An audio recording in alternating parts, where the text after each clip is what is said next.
going on, everybody? Welcome to another NBA draft night. What we've been doing the past couple of years, we've always been in Oohs and Ahs, at Oohs and Ahs, rather, Georgia Avenue location, enjoying the good food and the atmosphere there. This year is a little bit different. As you can see, I'm at home. Cardell's at Capital One for the Wizards draft night.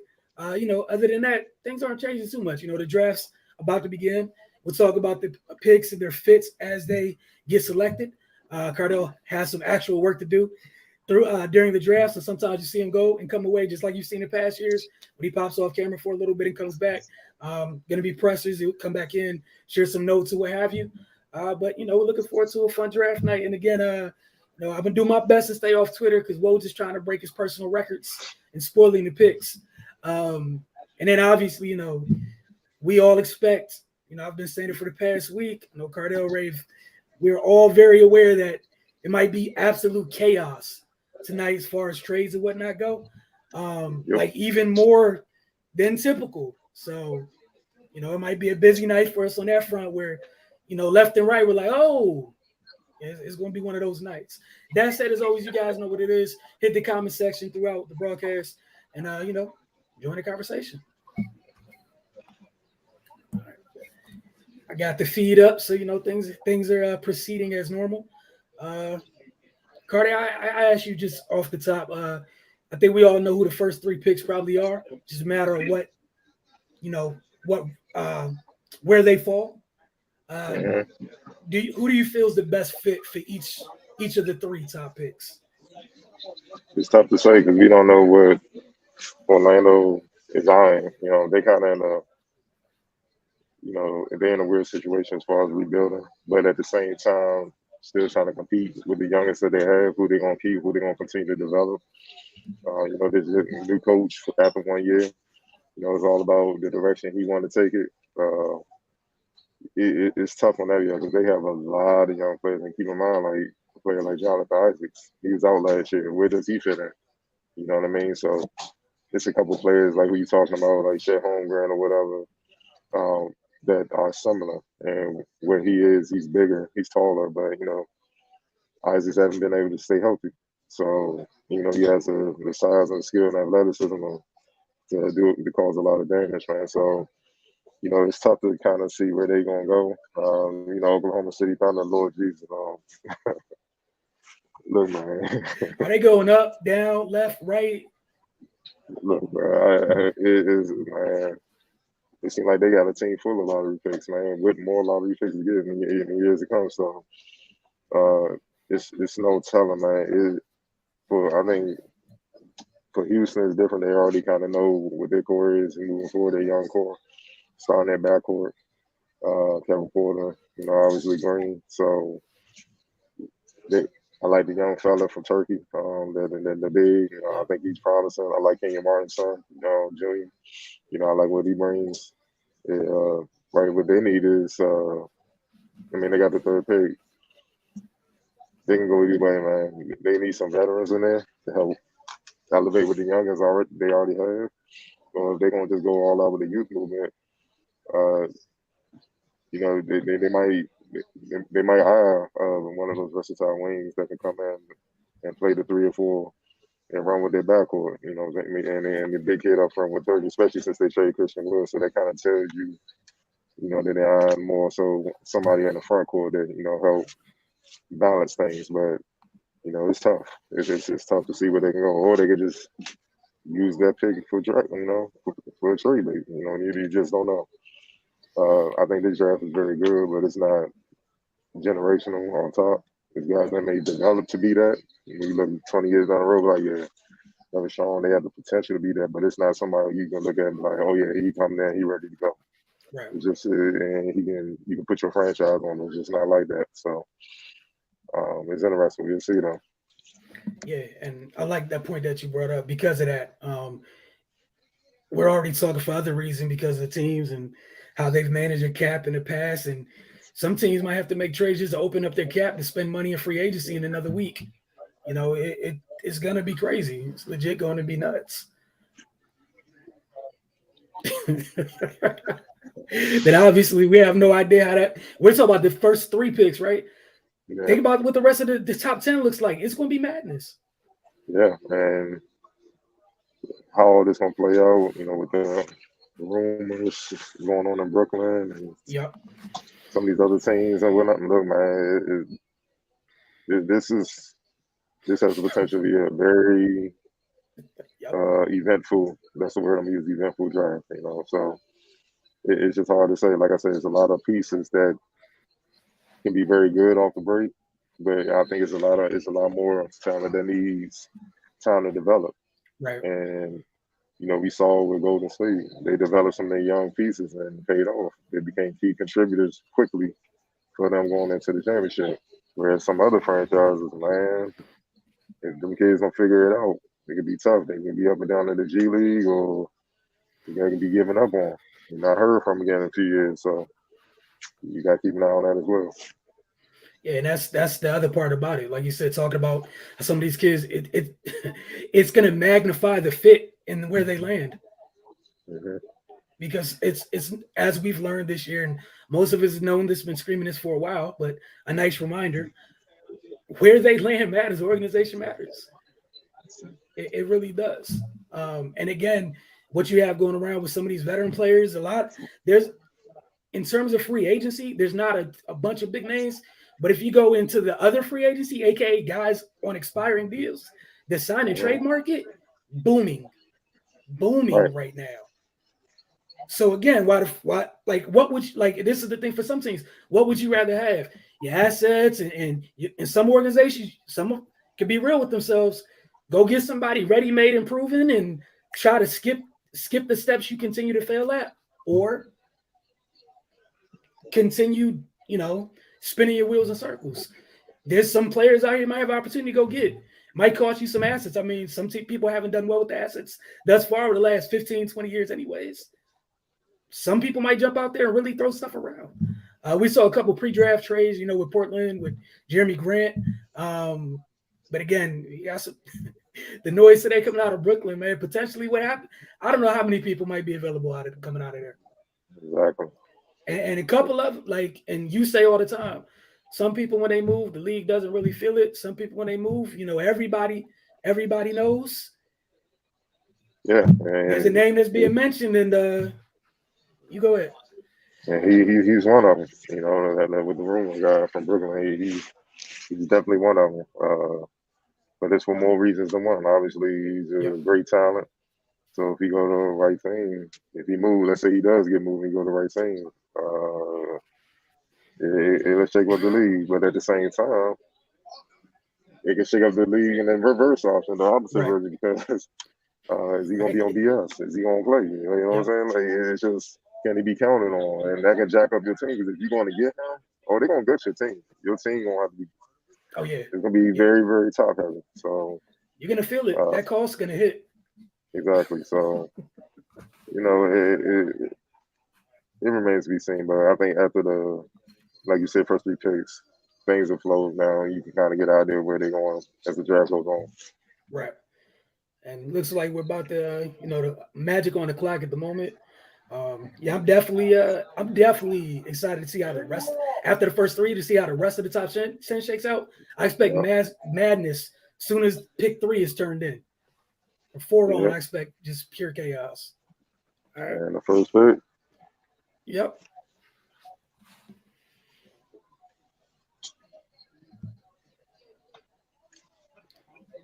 All right, Paolo's off the board to Orlando. You talk about their front court. What do you feel he immediately adds? A reliable wing. Like I said, a 3-4 guy that can come in, score, defend multiple positions, and rebound. He was kind of him, and then Jabari was the kind of the 2 I was looking at for that pick. But you just never know. So for him there, they possibly gonna move a couple of them youngins. We're gonna just have to see who. Right. And because look, with the new coach getting year 1, this is his guy. So he's getting behind him. He's the guy. He's gonna put his focus in developing him. Everybody gonna have to get in line. It's just how it works, man. So you got coming in and put in work, man. But he's talented, man. I don't know if you remember, we had on like when he was a high school junior. talked about him on the show, man. He was out in Washington out that way, and Kelly on the West Coast just killing, man. I was like, man, he got, they said today he got no more pick potential. And then he was the most consistent player on the Duke team last year, man. By far their best player. So I'm not mad at the pick at all, man. He's proven at every level. He's dominant, and he's exactly what's dominating the league. I mean, hell, Yep. I know they lost, but Jason Tatum, Jaylen Brown, those guys, he's a little bit bigger than Brown. You saw what Wiggins did, man. You need one of those wings to have a shot, man. It just is what it is. So he fits that mold, and I'm not mad at the pick at all on that though. Yeah, and like you said, I obviously like what he brings to the table. I'm interested in seeing, like you said, it's the new coach's first draft, what their vision is, because they got a lot of pieces, not redundant pieces, but you got a lot of pieces where you inherited a ton of pieces. The only thing we know for sure that you wanted for sure is this right here.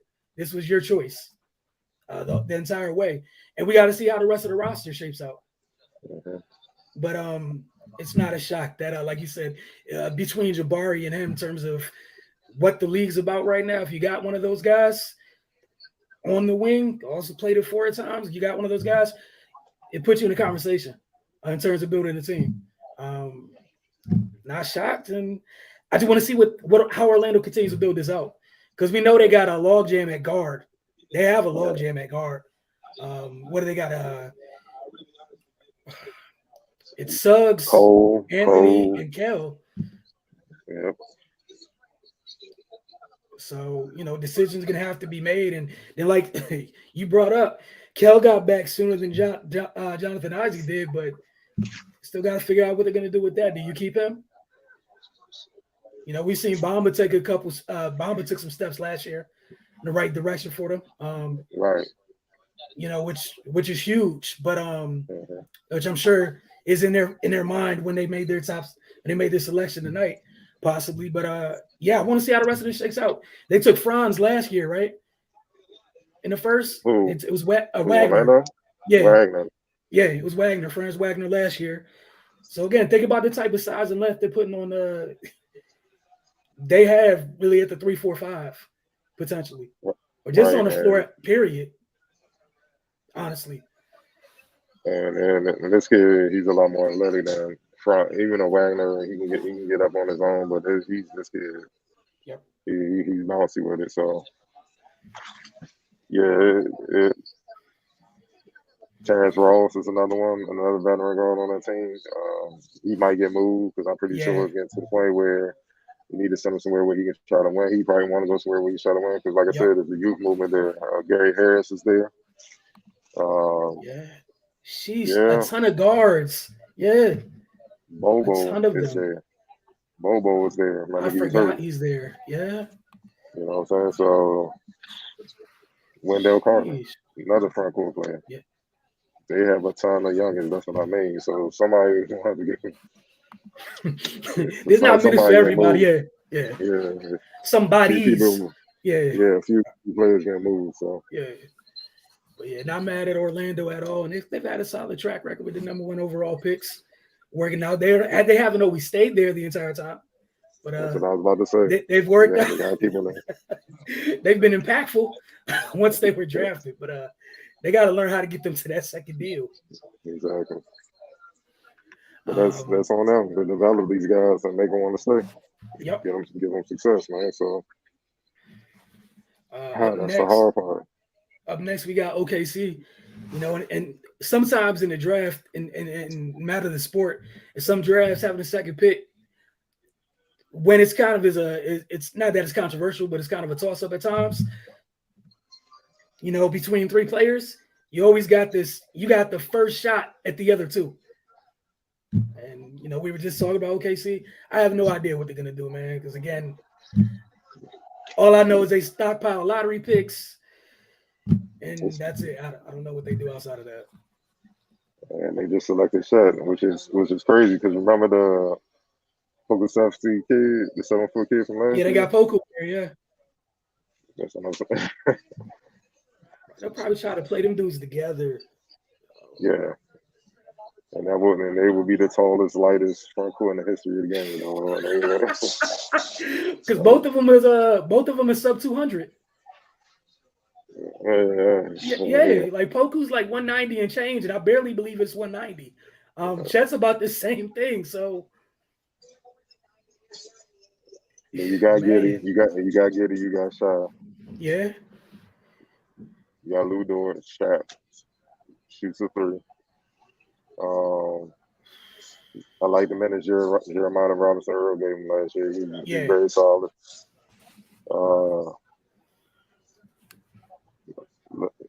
Trey Mann was there. He gave him good minutes.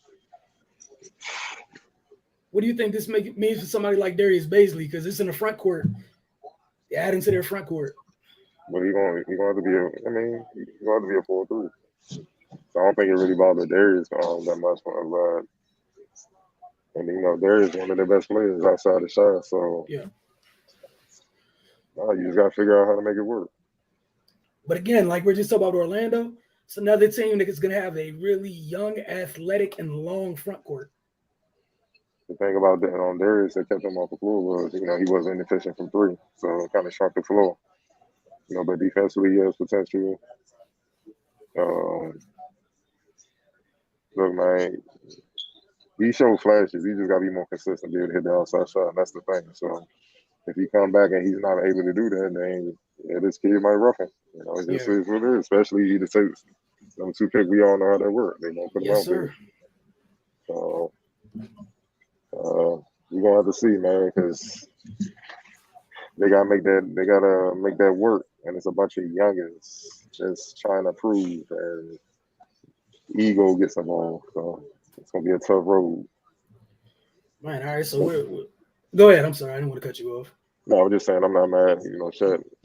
We already knew Shaq coming out of the house was gonna be high regardless, so it doesn't matter how high. So it is what it is. Look, that could be said for both for both players that went 1 and 2. Not a shock at all, just where they went. All right, so third we got Houston coming up. I think it's a foregone conclusion unless something happens we don't expect. Jabari coming off coming up next. We saw what they did in terms of like literally making room in their front court by trading Christian Wood. How do you like his fit? Like they made it clear early, like, hey, look, there's a spot with minutes. And like you said, it opens room for Sengun play the 5 a little bit more because Houston was doing what they were doing at times. They had Wood at the 5 at times. He was on the court with Sengun, who you love. How do you like Jabari's fit, possibly next to Sengun and the rest of the youngsters in Houston? Oh, he feels perfect. 6'9", 6'10". 3-level scorer, got to improve defensively, but I think he's a willing defender. You know what I mean? That's the key. So he's going to have to get adjusted to the speed of the game at the NBA level, but his versatility to defend will be key. You know what I mean? Because he can. Well, Perun will go down there and probably bang with the bigs. You know what I'm saying? They can move him to the floor. They can still keep Porter. They can still keep Green on the floor. They can play KJ, who's a Fogo stick. You know what I'm saying? Or John Tate. You see what I'm saying? So those type of guys. Rumors again about Eric Gordon. Where is he going to fit in this equation? But that's a vet. They can show him the ropes, especially on how to get your shot off, shoot the ball. Look. He fits right in because all they're gonna do is run the gun. That's what they're gonna have to do. Let's call it what it is. Ain't gonna be no slow down. Hey, nope. Get the ball. Get after it defensively. Get the ball, run it. They get back, stop the fast break. Look, Alperon, go to the block, do what you do. Let's make something happen. So I think he fit perfectly with them. So actually him dropping, or I don't even know if he was dropping. He was in the 3. It makes sense. I guess in his eyes, him dropping, because he probably expected him to be number 1. In his eyes, dropping might be a blessing in disguise. Right. It was legit with the 3 of these dudes. Just which team saw each of them respectively as their best fit. Personally, that's all it really was. And obviously, if you felt differently, there's nothing you can really do if you picked after the other 2. is what it is. Exactly. You feel different. Go win rookie of the year. Mm-hmm. All three of these dudes ever shot. I mean, who you really? I mean, once you prove that you belong on the floor, everything's geared towards you anyway. Because you the top pick, you the hot new prospect. So you gonna win that. Pretty much. It's really that simple. Excited to see how all of them hit the ground running. I'm also happy that we actually have summer league this year. Like going through the pandemic and stuff is one of the things that's been affected a little bit at times too. Where all the last 3 years of rooks all have had the same rookie experience in terms of coming into the league. So happy that these guys, although it's gonna come kind of quick, a la WNBA, but not as quick. But looking forward to what is 2 weeks summer league. Yeah, pretty much. Can't leave that quick. So can't wait to see everybody hit the court for the first time, man. But again, three teams that were picking that high for a reason. and high quality talent. Like and it's official. It's official. Going to Houston. Yep, he was going to Houston. And then the other thing we got in this first round, just looking forward a little bit, is we got several teams with two or three first round selections. I'm interested in to see how many of those teams are going to use all three, both or all three of their picks tonight versus putting them in trades to try to get some vets to infuse their young rosters. So I think a lot of those picks are trades. Just setting them up for the bigger trades to try to improve quickly, get some vets. So go for a home run. You know what I mean? Like the league is getting more and more competitive as things go on because a lot of the youngins are growing up, so it's making it deeper and stronger. So it's not even enough just to have a couple players, top like all world players. You need depth now. You know what I'm saying? Like look at what we saw in the playoffs with the Brooklyn. They got 2 all world players and they didn't even get a win in the playoffs. They played too many minutes. They got worn down. You need that. You need guys that can come in and hold it down. I know Joe Harris wasn't there. Certain guys weren't there. I think Seth Curry was banged up, but it's tough. And like you said, we saw depth play a role for both of the teams that made final runs. And then it played sort of a deciding factor in the finals itself. It's key. Some people don't think about the late first or especially second round picks. For some reason, people devalue the hell out of second round picks. And if and when you hit, they're key. They're huge for your team. Yeah, the teams that's usually always in the lottery. The winning teams don't do that. So, those they got one that's been a thorn in their side since they passed on them, and that's Draymond. Yeah, he's a poster child of that. So, but you got a back-to-back MVP that was the second round. I'm trying to find one. Yep, Man, I'm trying to. I'm one of these other teams. I'm trying to find a Joe Gidget Draymond. They help you win. They win championships. So anyone that just kind of dismissed the second round is foolish. For sure. All right. Up next, we got the Kings, and I don't know if you saw the graphic going around Twitter earlier today. Think you know what I'm talking about? You said you didn't see it? No, I didn't see it. All right, so somebody put up, it was a graphic from some show earlier on, I think from what's it called, from ESPN or whatever, and they put the Kings picks and then who was picked to pick later. Man. When I tell you it was brutal, sheesh, it was bad, man. It was like if it was a court case, if it was a court case, the defense rested after putting that graphic up. That was an opening statement. We're done here. People love trauma. Man, it was bad, man. So, talk that I know it's on screen. You're able to see it as well. Mike Brown in sack right now. We know they had the trade, the midseason trade last year, or the deadline trade rather, bring in DeMontis. Obviously Tyrese left. They still got De'Aaron and Off Night as guards. I think HB is still over there as well. I'm interested to see what they end up doing. Because if they do take another guard, does that mean somebody else is on the way out? They had 5 centers. So They had 5 dudes that played the center position. So yeah, oh man,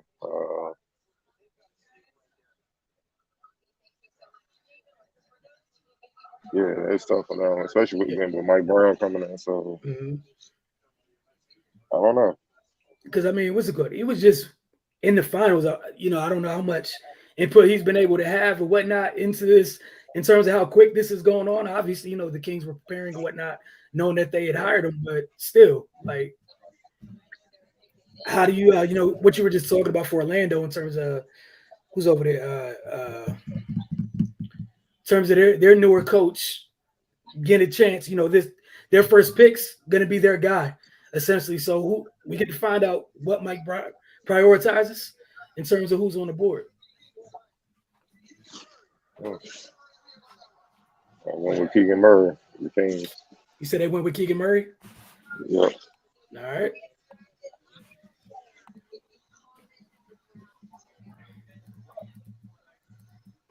So look to go ahead and plug that spot next to Sabonis. Yep.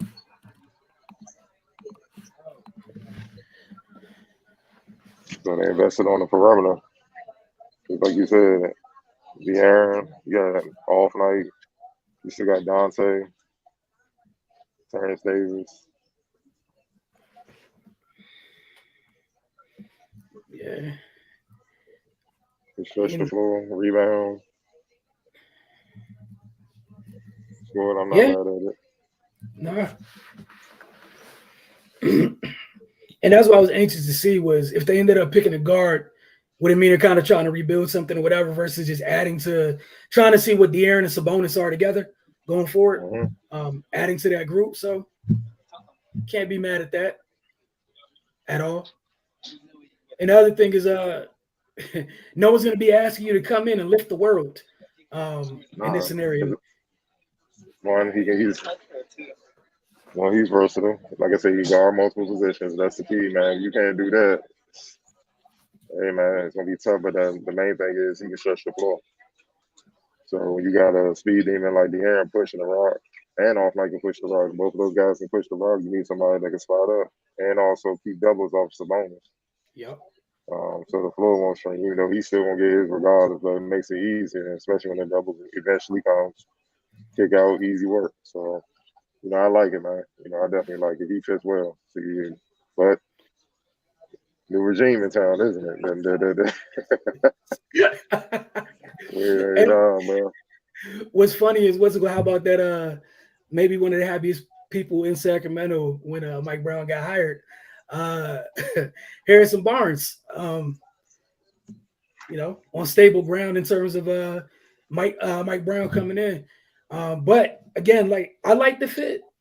I like the fit. We talked all postseason how important it is to have people that can defend. Kid can do that. Kid can hit the glass, like you said. This is one of the picks I was most interested in coming up.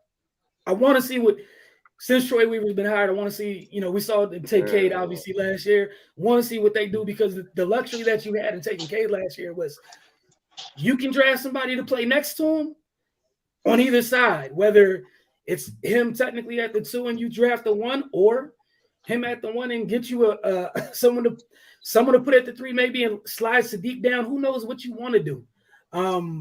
But you know they did make room in terms of Jeremy Grant not being there. Feel like that signs that maybe shows something to the front court, or was that just a move and move that was just to be made? But I'm interested to see what they're doing because it's been fun watching Weaver work. And keep in mind they still got Bagley, right? Yeah, and Sadiq, and they got Isaiah Stewart inside, so you might be eyeing another guard or offer guard. Or Weaver, you know, he ain't afraid. He might take the best available talent. You know, right? He's not conventional at all. So, and like you said, not being conventional. Yeah, I have no idea what this man might do here. Look, I wouldn't be surprised if it's Ivy. It's another guard to take the pressure off Cade so he can get buckets. Mm-hmm. At times, he can play off the ball. Even though you want the ball in his hands or whatnot, at times, be in that Luka role. And we also saw Beluga, and you ain't got another ball handler. Wears you down because I don't think they. I don't mean to put them out there. I'm not sure if they sold on. Killian Hayes. Yeah. Yeah. They got Saban Lee, Vanderbilt. I'm not sure they sold on Killian Hayes. Man. I agree. I agree with that sentiment wholeheartedly. I definitely wouldn't be shocked if it's Ivy. Again, and they're another team with multiple picks this evening. But man, all right. So look, we're about to make it. So far, we've made it 4 picks with no trades. How about that? For now, it's too early, bro.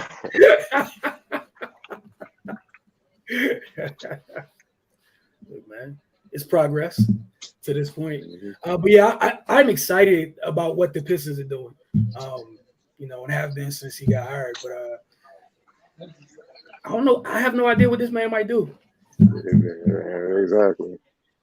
And it's not in a bad way. It's not the bad feeling. It's just like, what's sitting out here that he feel could turn that could swing the pendulum, like accelerate them maybe 1 or 2 more steps because they've hit thus far. You talked about Sadiq, obviously with Cade, Isaiah Stewart, like all these folks have been contributors already. They got Bagley that midseason trade, and he was contributing. And I don't know. I don't know what they're gonna choose to add, man. Oh, they got a lot of options. I know that right here at this point. A ton of options.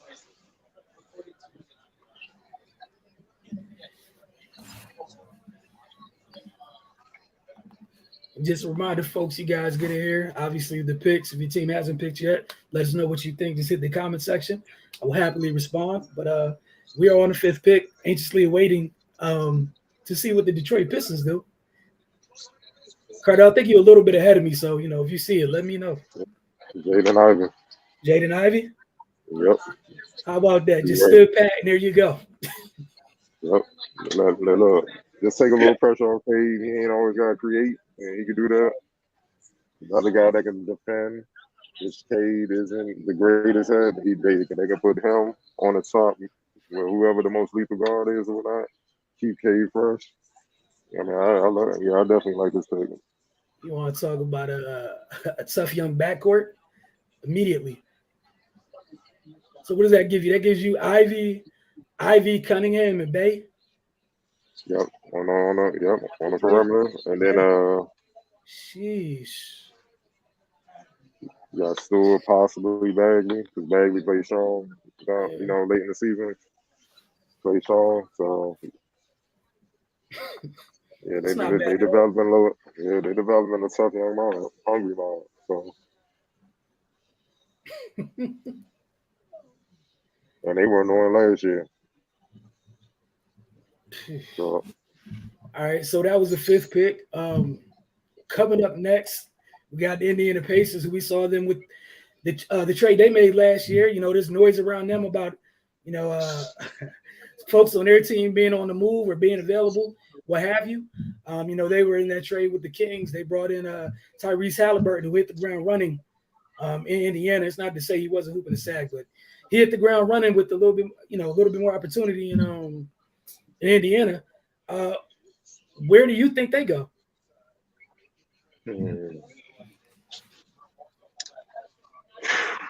Man, because they took Duarte. I mean to stump you, but they took Duarte last year, right? And then again, like coming into this, we know like names like Brogdon, Turner, what have you.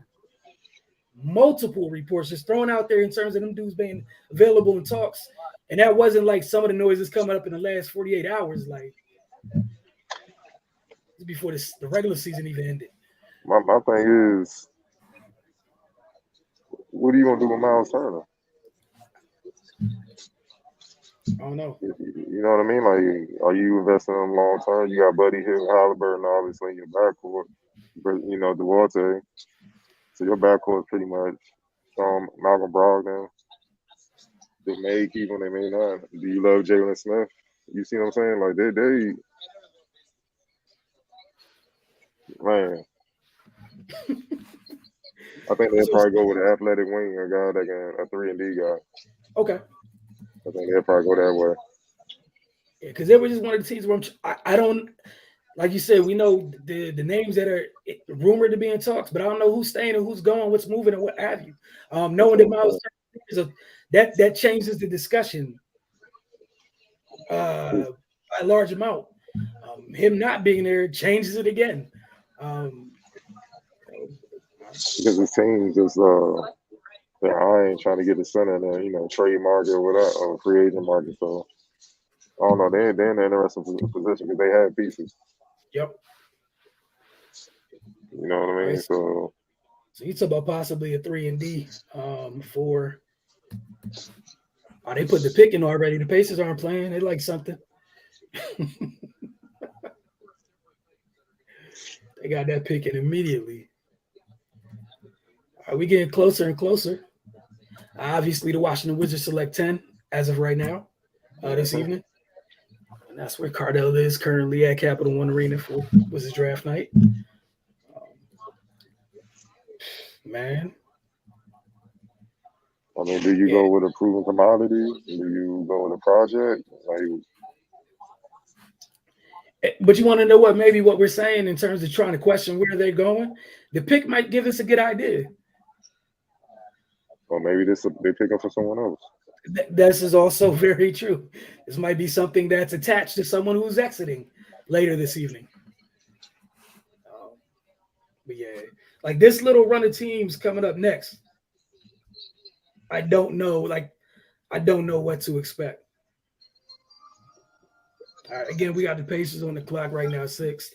Their pick is in. They're followed by the Trailblazers, Pelicans, Spurs, and then obviously the Washington Wizards picking at 10. Yeah, kid from Arizona, Benedict Mathurin. Okay. That's what I mean by athletic, 3-and-D type guy. You called it. Somebody you definitely could play next to a pair of those guards, if not with. Yep.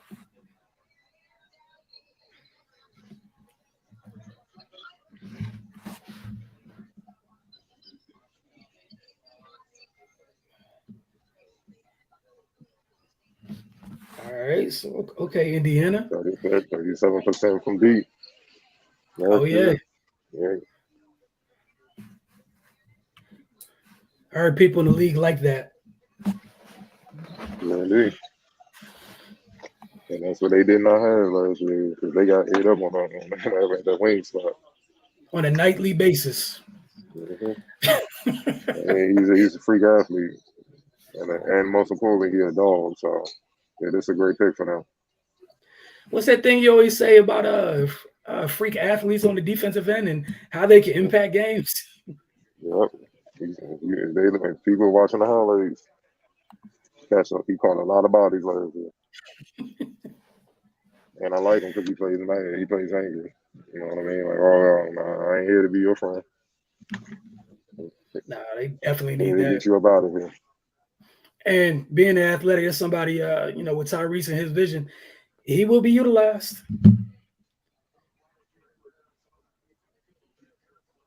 Oh, yeah.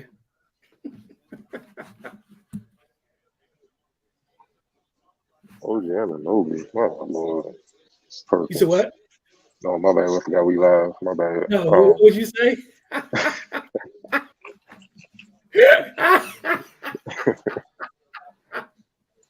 Y'all didn't hear that, but yeah.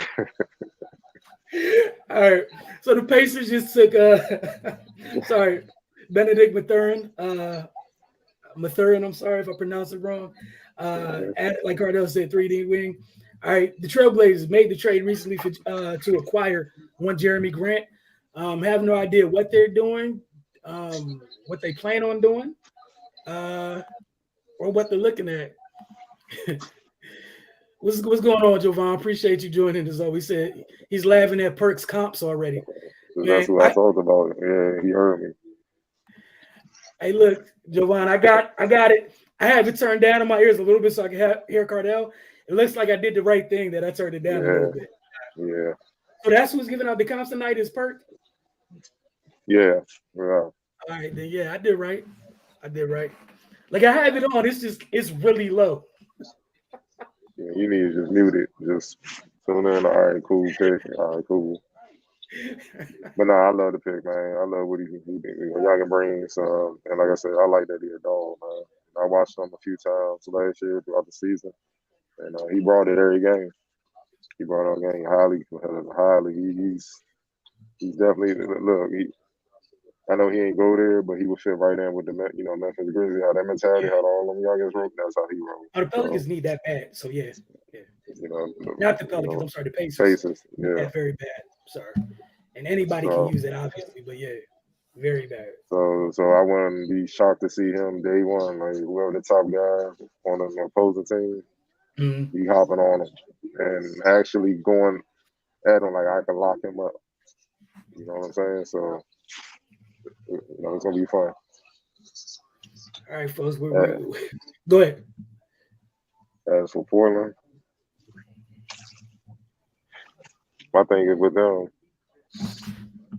Are they picking for somebody else to try to get Dame some help?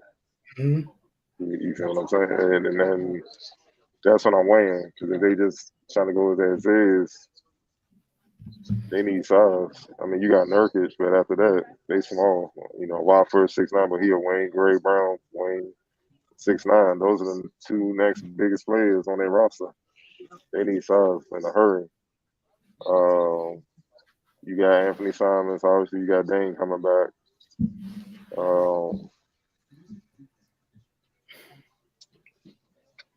Look, man, I'm just trying to.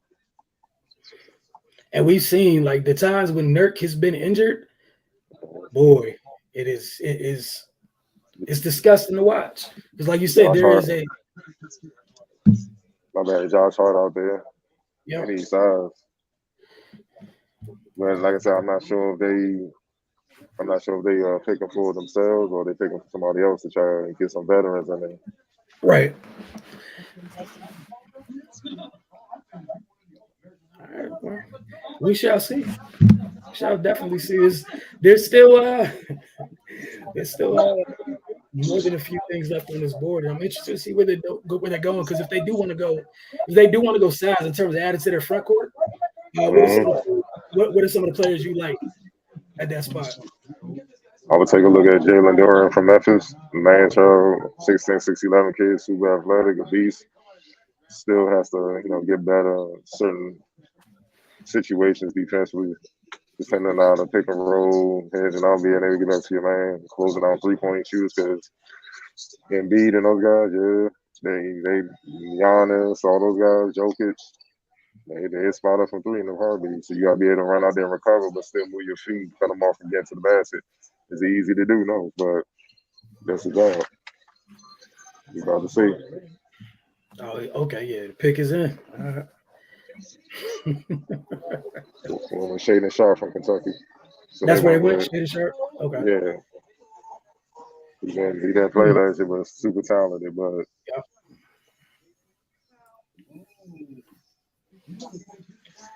okay, that's not bad. So this might be them picking for somebody else because he got talent, but I don't know if Dame's trying to wait for him. You feel what I'm saying? I don't know. This is one of the things where if you put him in a trade to get somebody who can help right away, that team feels like they feel like they got top 10 quality in the selection, right? Where they can afford to wait. So yeah. Right. I was definitely a fan of this kid's going in. So with that amount of what you said, I wonder what's headed over. Because again, you don't go get Jeremy Grant if you're out here trying to wait. You know what I'm saying? If you're just waiting on things to happen naturally or what have you.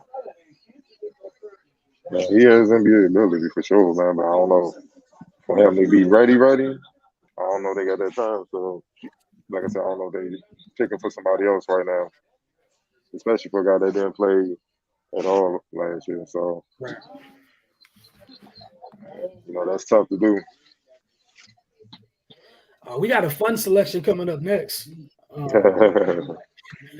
the Pelicans, because prior to that midseason trade or that late, that deadline trade or whatever, then they went on their run, get in the postseason or at least in the play-in tournament, what have you. Where do you think where do they look? Because they're still waiting for their, the guy they took number 1 overall a couple years back to be available to them on an every night basis. But, we saw what the addition of CJ McCollum was for them. The continued growth of Brandon Ingram, they showed last year during that run, they're on their way. So, if you get Zion back and heading in the right direction, how does that impact? If you could take a second, try to put your mind on how they're looking at this. Where on their team would you like them to address? You know what?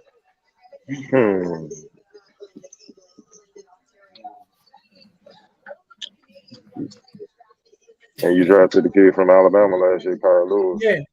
Yeah. So you took Kyron. You had Herb Jones last year, right? You had Herb, Kyron, Jose. Yeah.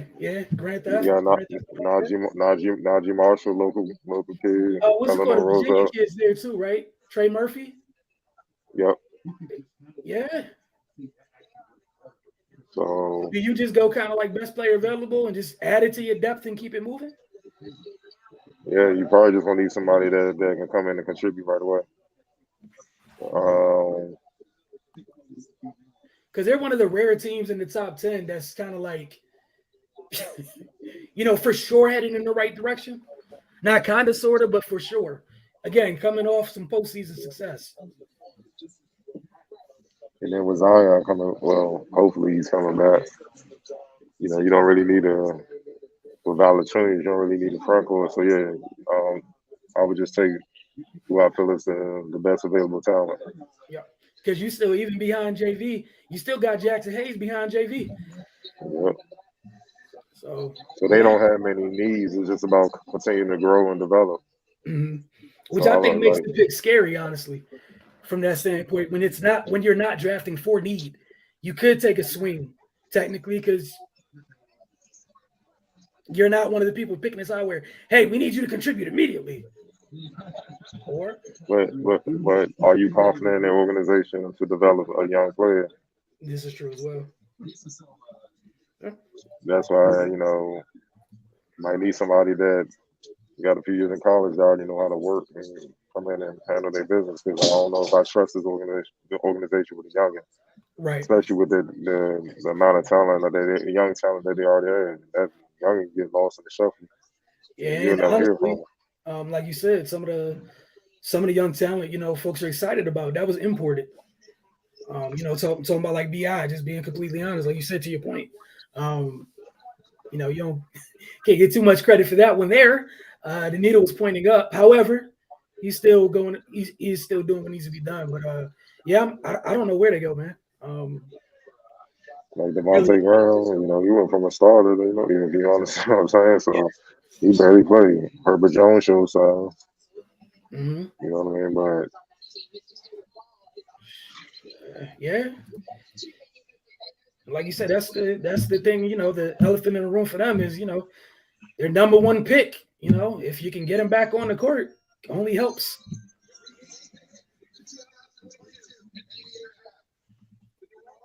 But yeah, you want to talk about options?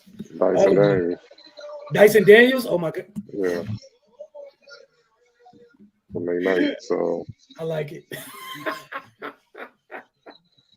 Who they thought was the best talent. Yeah. And he definitely is going somewhere where there's not not pressure on him as a point guard to score in the least bit at all.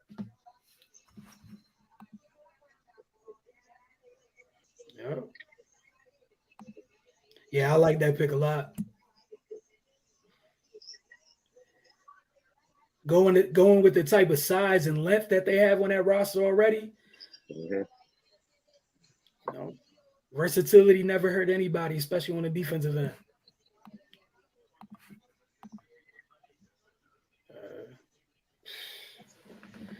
right, we in His close. strength is defense. Mm-hmm. You know, we saw him when they came here play the go-go.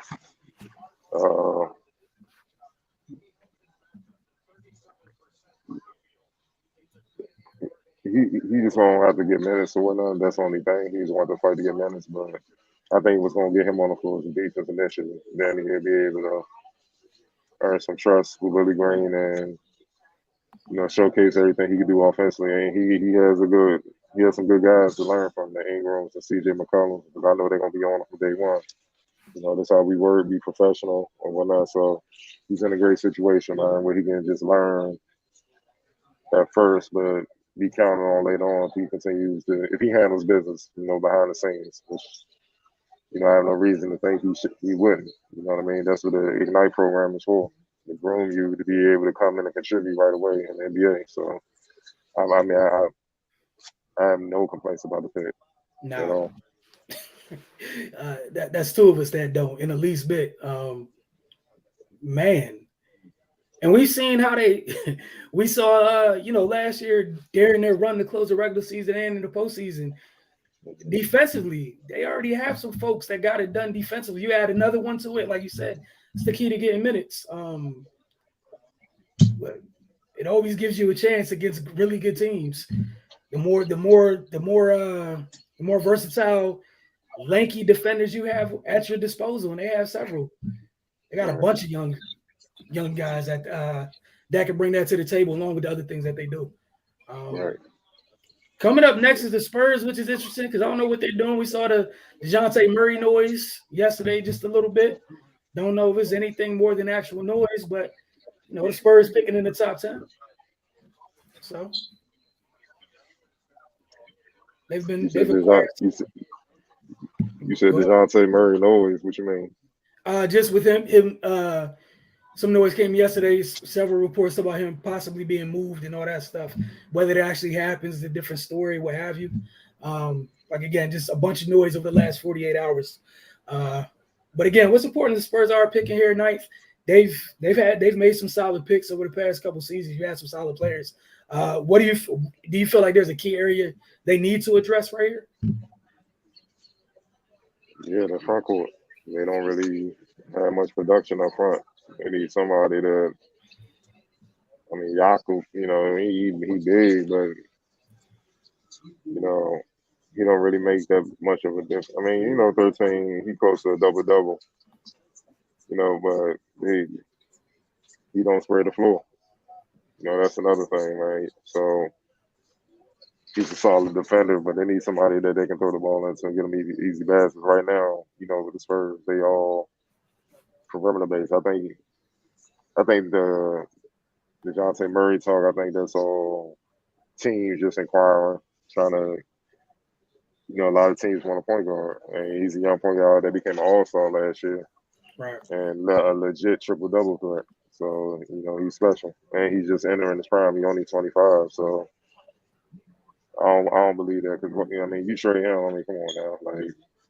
Yeah, the cover is very bare. So, Level Keldon Johnson brought. Lonnie Walker has a ton of potential. They have youth on the perimeter, man. They just got to show up their front line. And you think this? I know that. Go ahead. I'm sorry. They've been waiting for Zach Collins, but he can't stay healthy. He showed flashes in Portland. He could have been special, but if he can't stay healthy, I don't.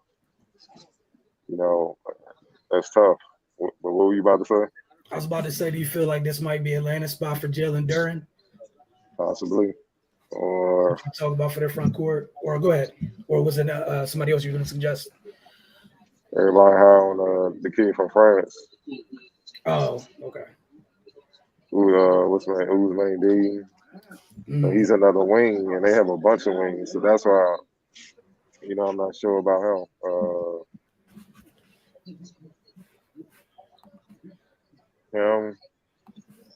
Maybe they go with what's my man name? They might take a look at the kid from Duke. Mark Williams. Yeah, they might take a look at the.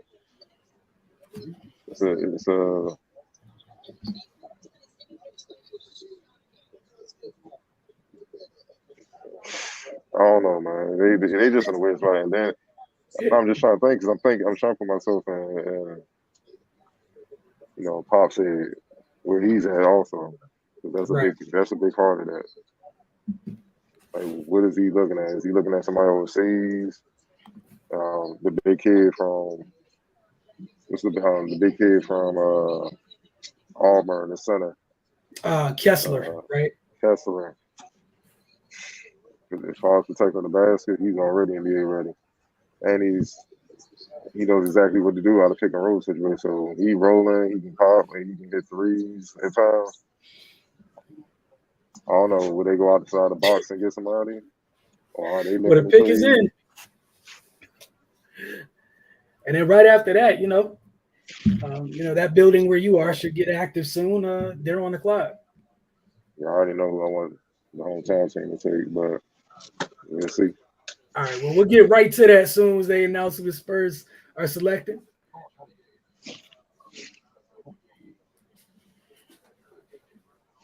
All right.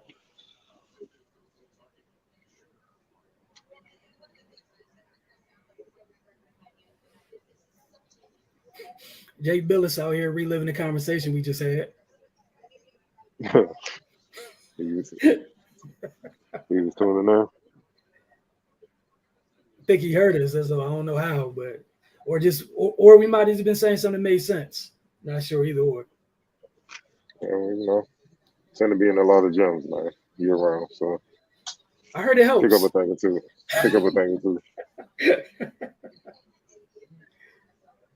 All right. I'm doing my best to stay off Twitter. My goodness.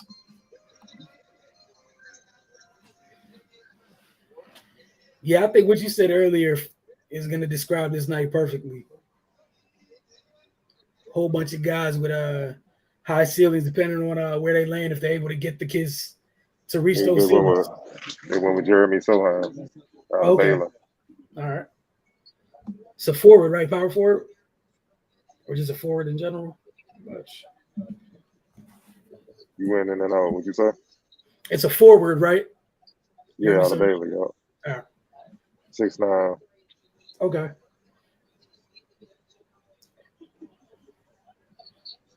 Could be something to play next to your man Jakob.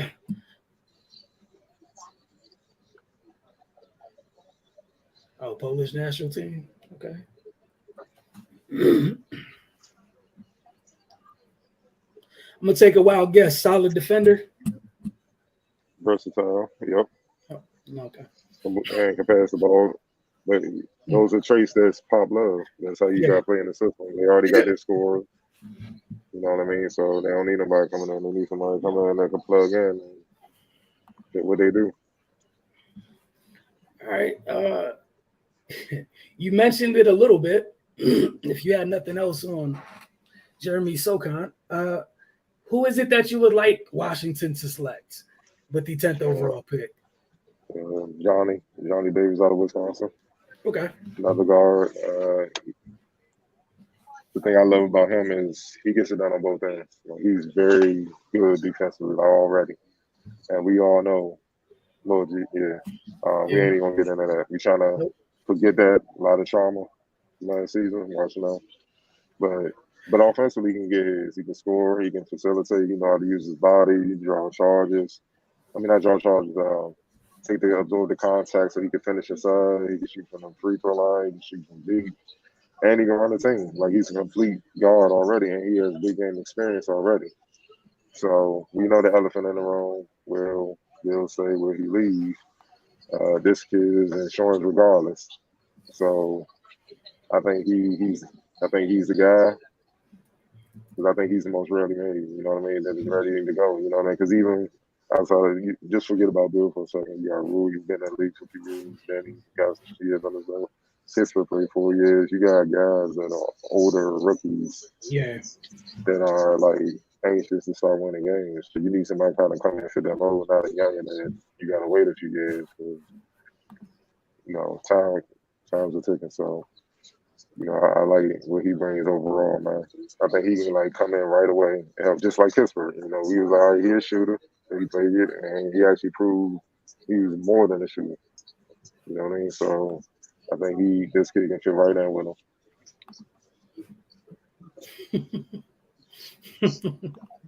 Well, I was flipping tabs. Yeah. I'll wait till it happens officially. I got flip the tab for 2 seconds. it's so funny.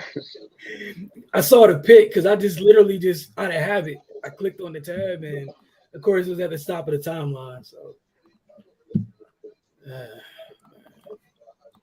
Oh, yeah. Sound like I know what I'm talking about. Yeah. Yeah. Yeah, you need that though. Like he's strapped. Like not bro. Complete defender. I'm not even talking about on ball. His dig down, like when he digs down, he calls so many deflections and still just off his dig down, how he hustles back. And when guys flash open, you're not safe. He run you down like a DB in football. Like he's complete. He does it all on that. And then he has good size on him too, right? Yeah. So, but the thing is, when you see somebody going all out defending like that, and you don't, it looks bad. So it's gonna force other guys to have to do it, even though he's a rookie. And I know he's gonna bring that from day one because he's eager to prove. So yeah, I just, I've been high on him since he came to work out. I'm like, he's exactly what they need, man. Exactly.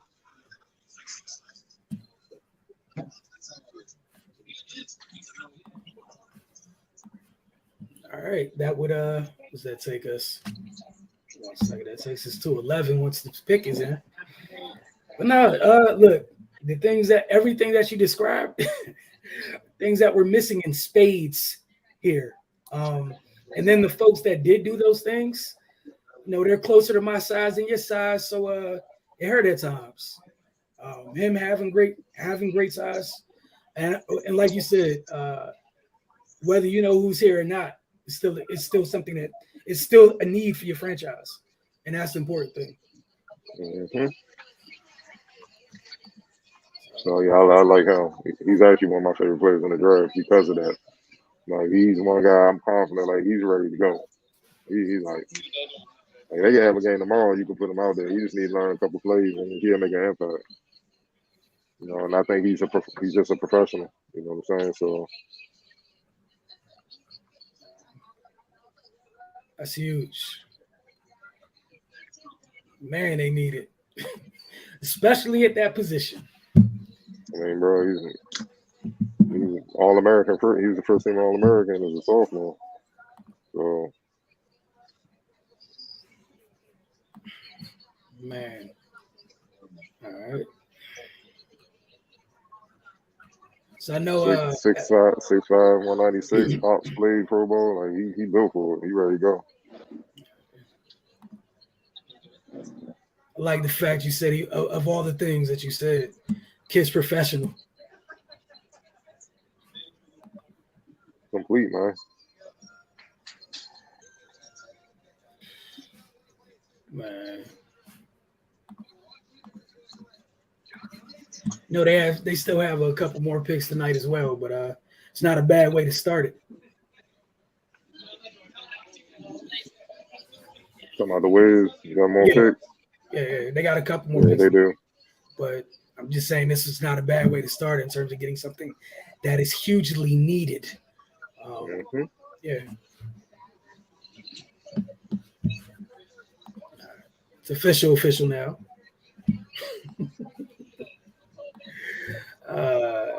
After the Wizards, we got a team I used to care about. The Knicks pick 11. Come on, you still love them. I don't, man. No. Look, man, don't deny it. Hey, look, man. Go ahead and get you a Randall jersey. Call it a day. You might not even be a Knick by the end of the night. That is true. That is true. I'm lying about that. But nah, again, like I'm not mad at the pick at all. Again, things that they needed. Man, the thing is, Knicks got talent, man. It's not like no, that's the part they're increasingly frustrating Like, and that's what makes them them. That's literally, if you were looking for a synonym for frustrating, you just say Knicks. Because it's not like they're talent deprived. And you want it, like, if they were that, you'd be okay with it, right? But they're not. You look at some of this, if you were just looking at rosters around the league and you took the logos off or what have you, you wouldn't put that in the bottom half of the league. It's certainly not at the top, but you wouldn't put it at the bottom half of the league. So what are you doing being who you are and where you are? I'm The interested thing to is, see what they do just to you show gotta us get who's a big. here anymore. Yeah. Mitchell Robinson, I think, is an unrestricted free agent. Mhm. Well, I just know he's a free agent. He might be ready to go. And so your other options is Taj Gibson, who's at the end of his career, and Nerlens Noel. You Yeah, know, so you need so a big. Jalen Durant. And like you said, Randall might be on. You know, you just don't know what happened to him. So Jalen Durant. You know, you got Jericho Sims, but I think he's more of a fool. I think he's crazy athletic, but I think he's too raw. I think Yeah. Jalen Durant's ready to play right away. So yeah, man. And y'all need a point guard, but it's easy to find point guard than quality bigs. Yes, it is, especially in today's league.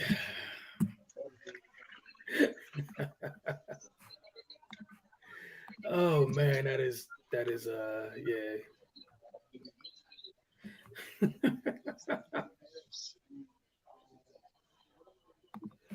Oh man. See, another in another universe, I would be frustrated and upset right now thinking about what they would be doing. This current universe, looking at who's picking 12th. What? No, I said in another universe, I'd be concerned about what the Knicks were about to be doing. In this current one, I'm not. OKC takes their second first round pick of the night. Shocker. Next. Need a But yeah, playmaker and need a lot. yes, they do. They can also All right, stand to offload some things. all right, I'm about to step away. So All right. gotta get this person. I'll be right back. Yes, sir. Can't wait to see what Ivy had to say. I'm gonna mute your mic for you while you go. All right, folks. Like Cardo just said, you got the Knicks on the clock. We're waiting to see who their selection is.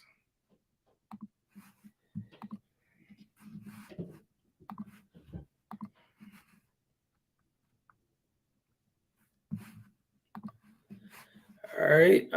No, they're still on the clock. Like Cardo was saying, I don't know where they're going with this pick, man. I have no idea what they're about to do. But we're moving on along here. It's a nice draft, little by little.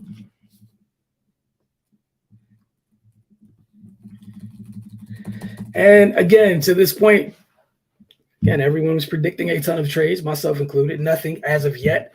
That said, we still got a long way to go tonight. So we'll see where this actually, what it looks like, even by the time we get to the second round, honestly. But again, the pick is in for the Knicks. Forward to seeing who they select. All right. 1 second.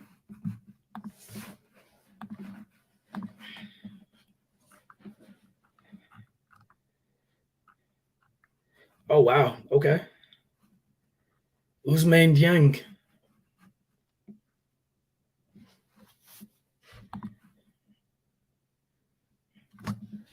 All right, Ousmane Dieng.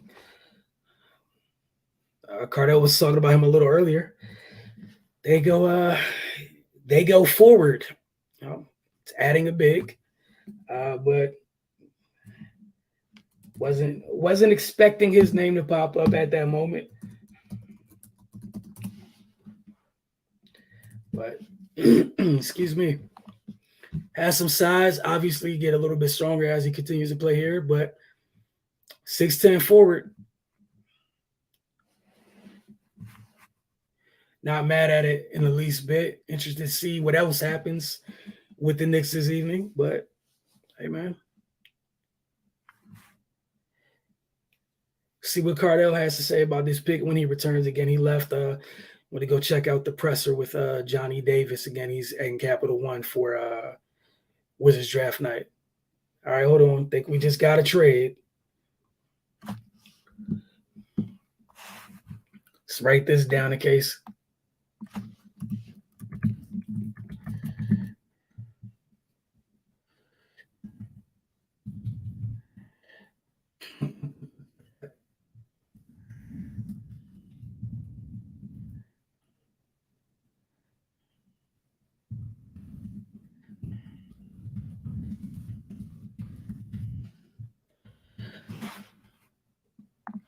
Okay, so the Knicks coming out of this, OKC going back to back.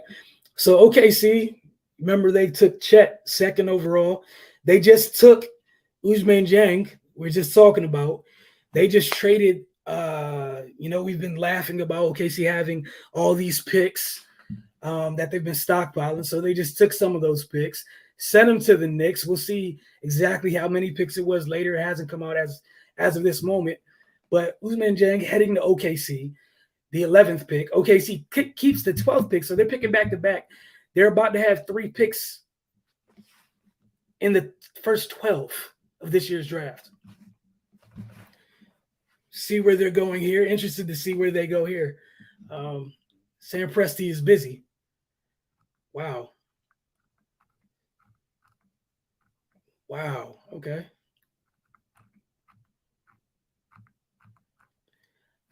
Did not see that happening that quick. Just talking about no trades, right? I guess Sam Presti heard us.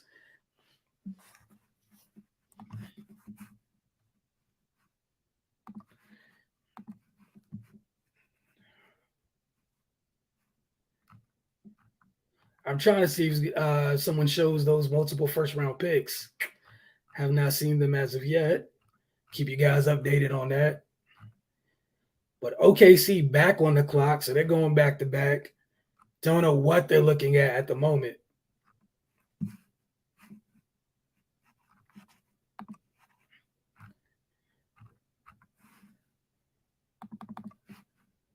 Oh, man.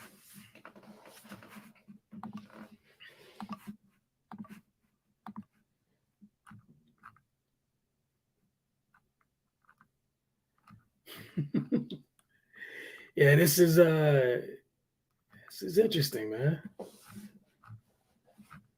Huh. I really want to see how many picks the Knicks got. I'm currently scrolling Twitter like I said I wouldn't, or wasn't trying to do, to find what the compensation was. Haven't got it yet. OKC still hasn't made their pick.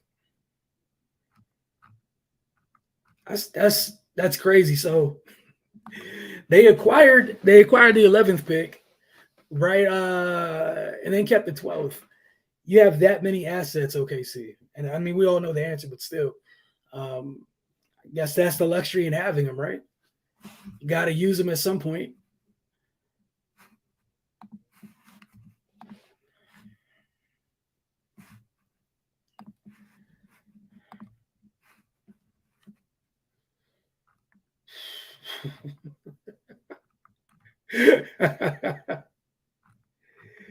Yeah, I have no idea what OKC is about to do. Again, if you guys tune in, man, don't feel free. Don't be afraid to hit the comment section. Let us know what you're thinking about the draft thus far, whether your team has picked or has not picked, what's on your mind, etc. Just hit the comment section. We will address it. We will respond accordingly. Yeah, I didn't see this, man. Okay, so it looks like they went. I'm gonna wait. I'm trying to wait for it to be called. They acquired Ousmane Dieng from the Knicks and then followed it up.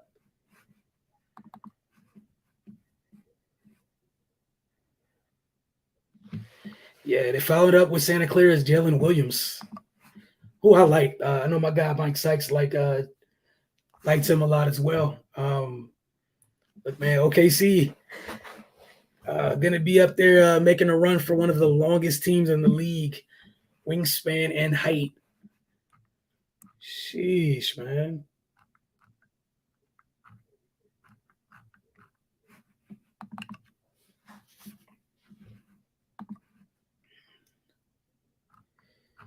It's crazy.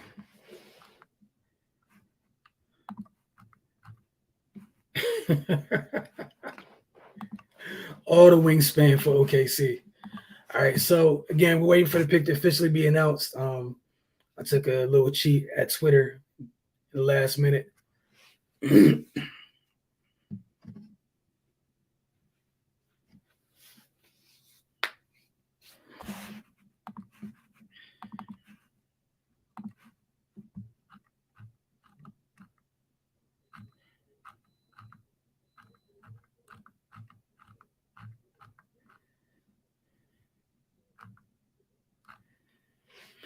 Oh yeah, this is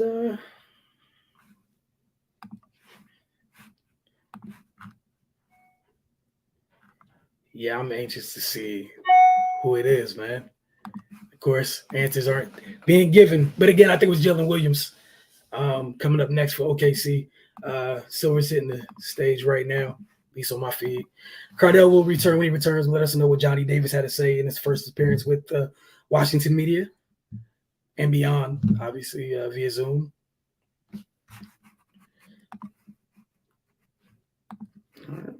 Oh.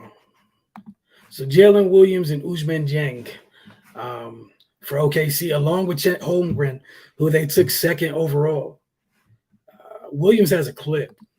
It's what I do know. You got some gifted playmakers on that team as well.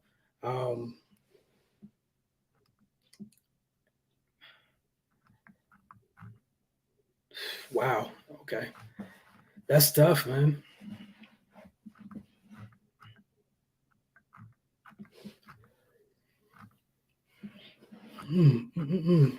Did not. It's a crazy trade, man. But again, oh, sorry about that. That's what I meant to have out there. Still looking for that, but you had another long guard. Told you guys he has a clip. Also, someone else can handle the ball over there a little bit.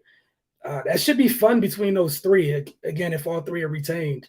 Talking about the three of SGA, Giddey, this young man, Baisley as well, Poku.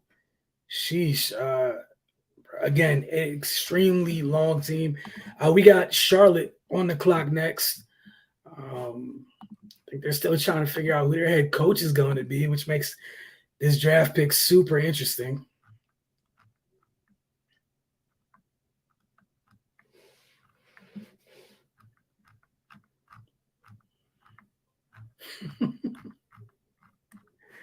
Oh, man. All right.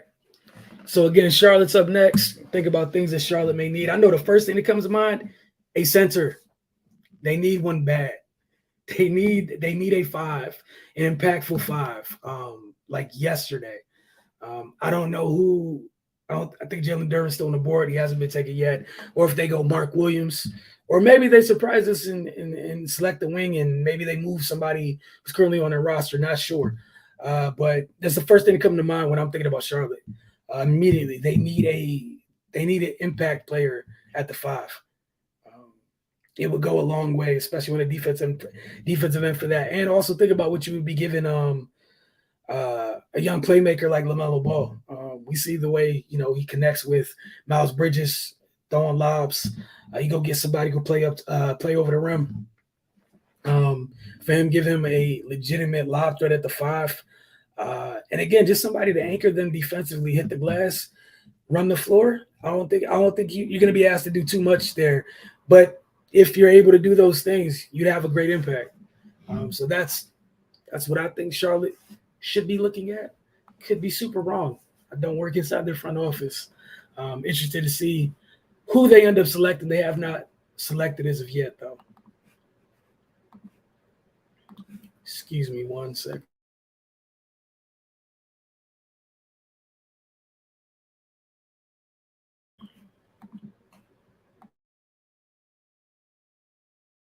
All right, Charlotte still on the clock at 13. They have not submitted their pick at this moment. Try not to.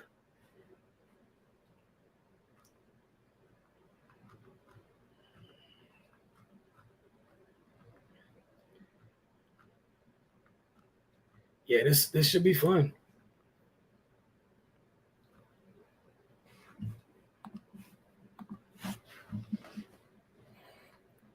Duran, again, either Duran or Williams going to play with LaMelo Ball would be lovely for yourself as a big. It's not going to be hard for you, man. The man will find you. And again, it's something they need, man. They have a ton of athleticism throughout the roster. They need some at the 5. They truly need some at the 5. Several freak athletes, just none of which happen to play the 5. Give me a second, try to pull up their roster.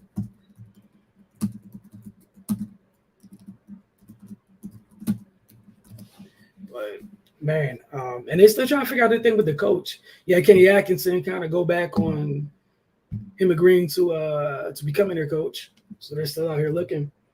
But yeah, right now, like you had Trez at center last year at times. You got midseason trade. Plumlee, Nick Richards. Again, you needed an impact player at the 5. You got PJ Washington, he's a 4. JT Thor, 4. Jalen McDaniels, 3/4. Kai Jones, you took last year, but again, 4. Go get you a 5, man. You need one bad, but again, it's not up to me. I'm gonna keep harping on it. Maybe if I speak it into existence, that is what they'll end up doing, man. But we'll see.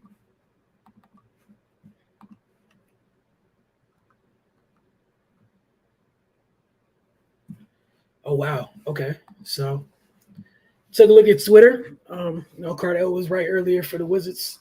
I think I got this one right for the Hornets. And again, to me, it was a no-brainer, man. You look at their roster, they need a 5. They have selected the 5. They have selected a 5, to come across the screen in just a little bit. They need it bad, man. Just a rim protect. All you need to do is protect the rim, run the floor. Anything else is a bonus, but protect the rim, run the floor, impact player for that team, and will go a long way to help them take the necessary steps forward to build on last season. Because they have a good group there, man. Obviously, we don't know if there's been noise about Rozier and or Gordon Hayward being moved, even if they're going to retain the services of Miles Bridges or not, right? Not sure about that. But regardless of all those things, you need an impact player at the 5. Excuse me. And I think they did that.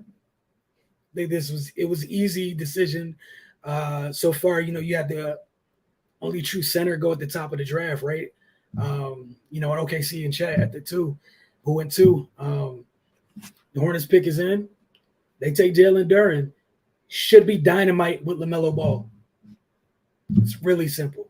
Should be, at times box office, man.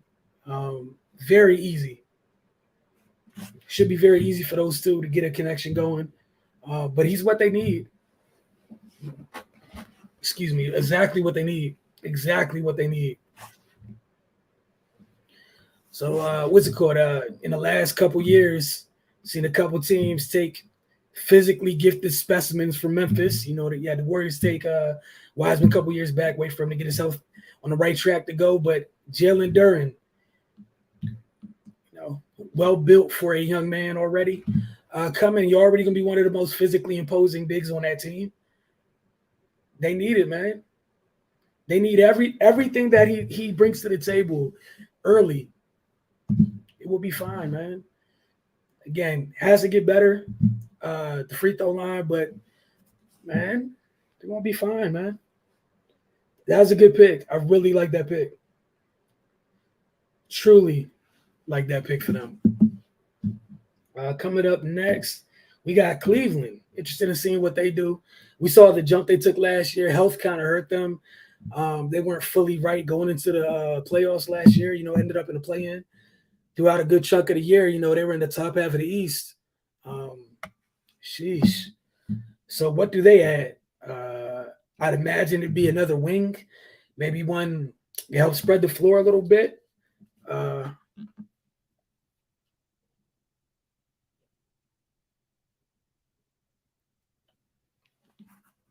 right, so Cavs on the clock. We said, man, they took a good step. They get Colin Sexton coming back this season. We saw Okoro continue this trend in the right direction.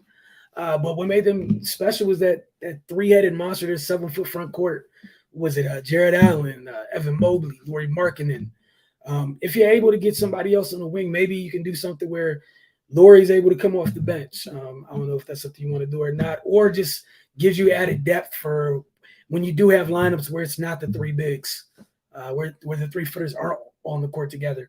But yeah, man, somebody can shoot the three and defend would definitely help for them. Honestly.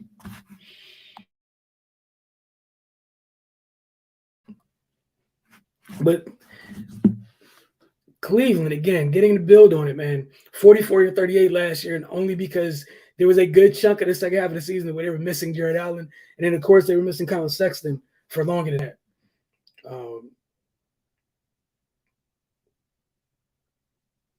Oh, wow. Okay.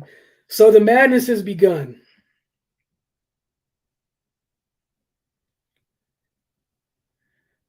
Yeah. The madness has begun rather quickly.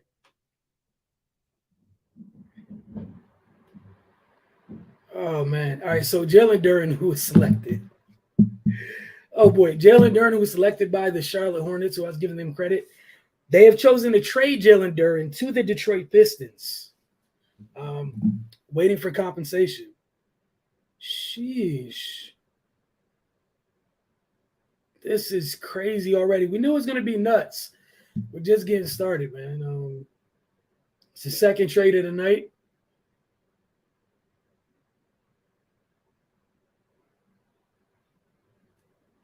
Okay.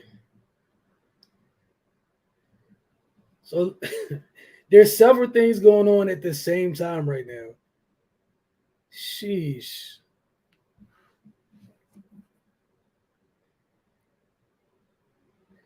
All right, so what we do know for sure, the Pistons are acquiring Jalen Duren from the Hornets. Cool, we know that. Just saw also that Kemba Walker's on the move from the Knicks to the Pistons. All right, so yeah, the Knicks got Jalen Duren and moved him and Kemba Walker to the Pistons.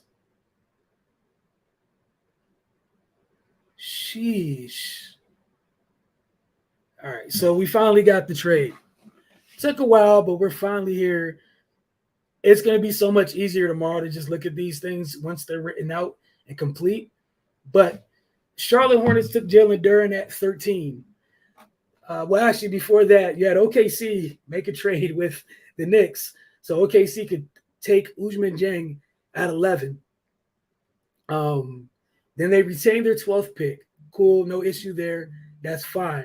Next thing that happened, you get the Charlotte Hornets who take Jalen Duren at 13. They ship him to New York.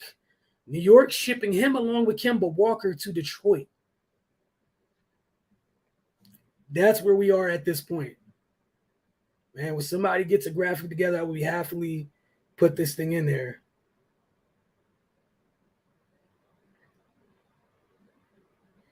Okay, but what we do know is Ochai Agbaji from Kansas going to the Cavaliers like that. Again, somebody who can help stretch the floor a little bit, give them some more size on the wing.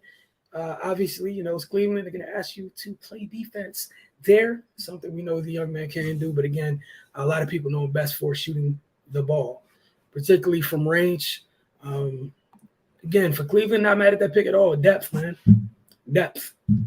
We saw what happened this past year where, some folks went down and you suffered a little bit. Obviously, still good enough to get to playing and then the postseason in turn. But depth, not mad at that at all. Really like what he brings to the table, man. Oh, man. Again, it's going to be hard to follow these trades tonight, man.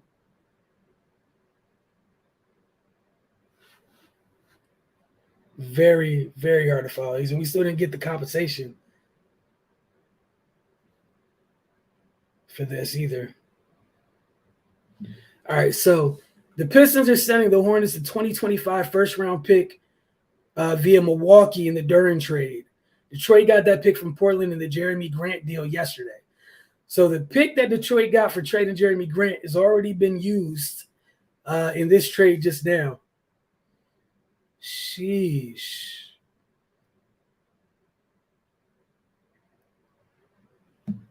All right, so for Detroit, we're just talking about Troy Weaver and singing his praises earlier, right? So far tonight, Ivy Bay, you got Ivy and Duran so far. Sheesh. Yeah, this is we told y'all I'd probably get nuts, man, and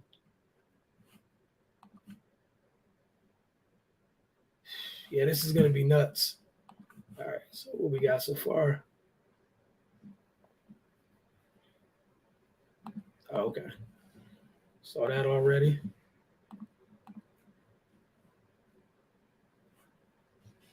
Yeah, so that 2025 first round pick is moved quite a bit already in literally the last 48 hours. It was used to get Jeremy Grant for Detroit. You know, that's what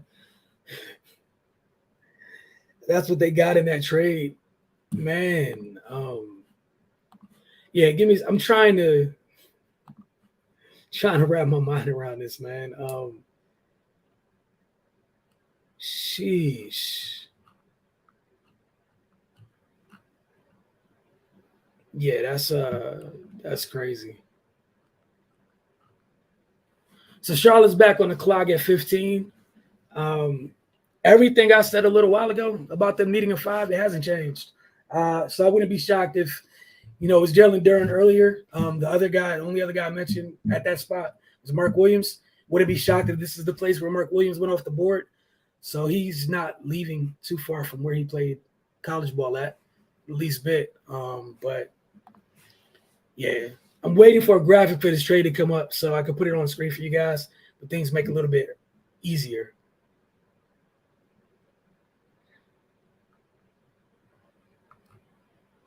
Troy Weaver's working, man. Working. Sheesh, man. Yeah, that's tough right there, man.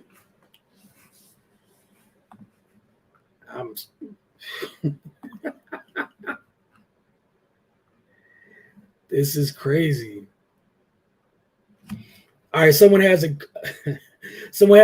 broke down the journey of the 2025 first round pick. It initially belonged to the Milwaukee Bucks. In November of 2020, it's traded to New Orleans in the Jrue Holiday trade, unprotected. February 2022, it went to Portland. It went to Portland from New Orleans in the CJ McCollum trade. It was top 4 protected. Then June now it went from Detroit. It went to Detroit in the Jeremy Grant trade from Portland. That's crazy. It's crazy. That pick has had that much action already. But again, for the Pistons, that's not bad at all, man. You can't be mad at that. And Troy Weaver, my God,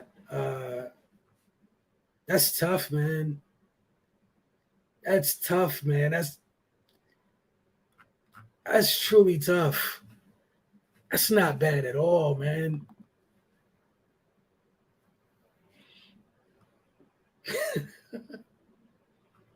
Yeah, I'm not mad at that at all.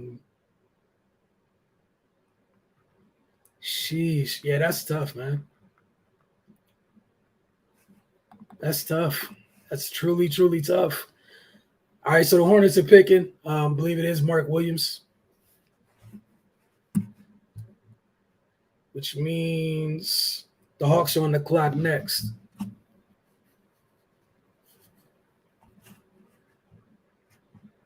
Yeah, Mark Williams from Duke. So again, whoever the big was going to be, man, you're not asked to do much, but the things that you're asked to do, if you do them well, impact player, man.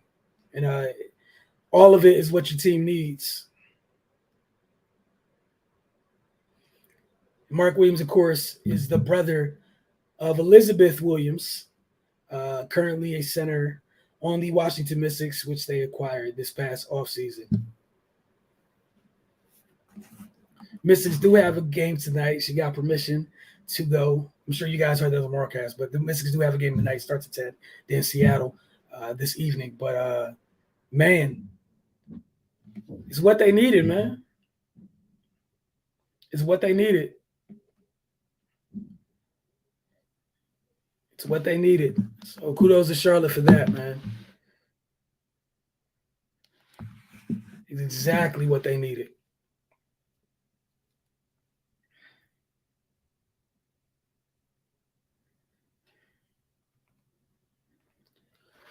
Oh, man.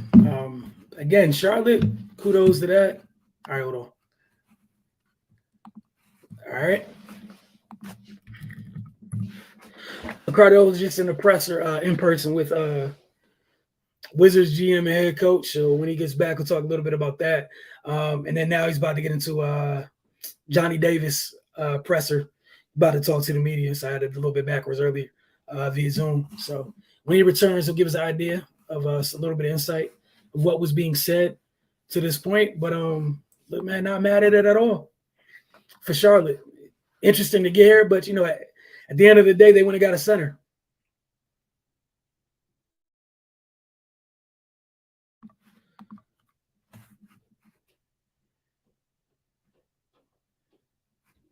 So that's truly what's important here. Again, up next, we got the Atlanta Hawks.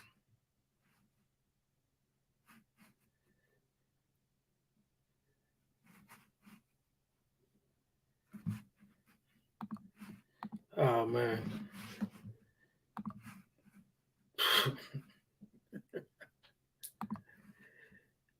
Troy Weaver again, man. Great job by him thus far tonight.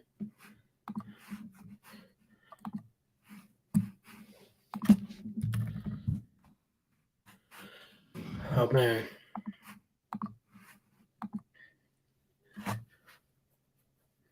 All right, so Woj is breaking down that trade that took me forever to try to piece together per his and Sham's tweets earlier. But, man.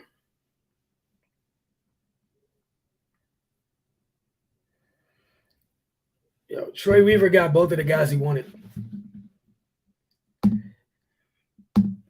Cade has to be happy. Sadiq Bey has to be happy. Detroit fans, the luxury of having a good GM, man. It's huge.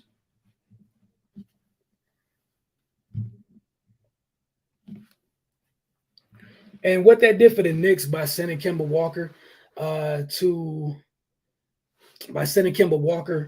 Detroit per Sportrack on Twitter. Kemba Walker brings a 1-year deal for about $9 million with him to the Pistons. So that's something they got enough cap space. They could buy him out if they want to, obviously.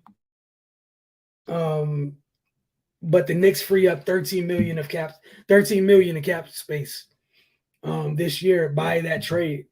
And then he said they have a chance to get to $15 million plus a cap space with if they make a few more moves. So the Knicks are clearly trying to land a big fish, whether it's a free agency or trying to get it done before free agency for them. Again, the Hawks are on the clock and the pick is in. See who they're going to take. After the Hawks, we have coming up. After the Hawks, we have the Rockets again. So.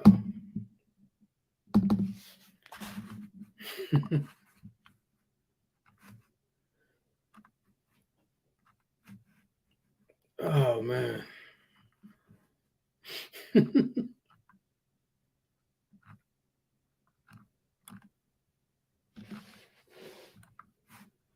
Yeah. AJ Griffin to the Hawks. Get you another wing. You got DeAndre Hunter. You get AJ Griffin. Obviously, been a bunch of noise about whether or not John Collins is going to remain on the Hawks or not. But again, what we've been talking about tonight, adding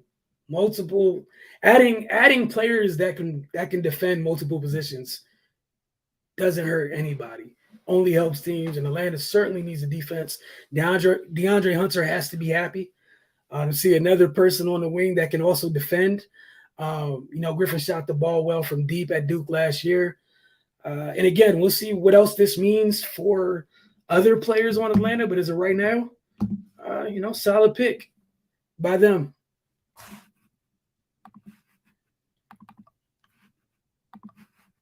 And again, it's another person that can help stretch the floor, open things up for Trey. Not bad at all. Solid pick, especially for what he does on the defensive end. They truly, truly need it in Atlanta. All right, up next, we got the Rockets. Pick has not been turned in as of yet.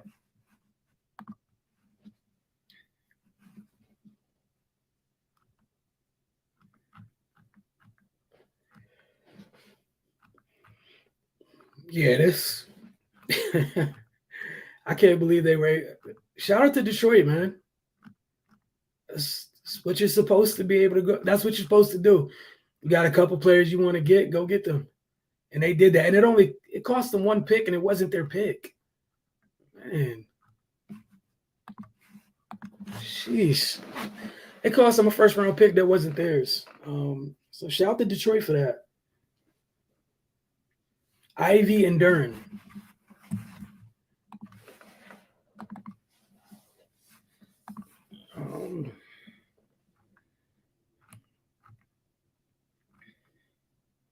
Oh, yeah, okay. So the Rockets, adding to that group of – adding to their collection of long-rangey players that can defend. Look like their pick's going to be in soon. I know some people, some Wizards fans had this person linked to their team when it comes up in a little bit. But I think they did the right thing tonight. But for Houston, dude, they're going to be running. They are running.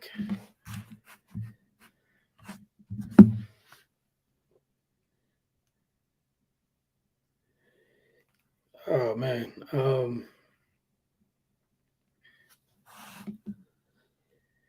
Yeah, that's – man, I'm still stuck on the Detroit trade. I'm sorry. Like, I'll get over it at some point, maybe tomorrow morning. Not at this moment. Yeah, it's going to take me a little bit. But, man, that's big. You got Jaden Ivey and Jalen Duren tonight.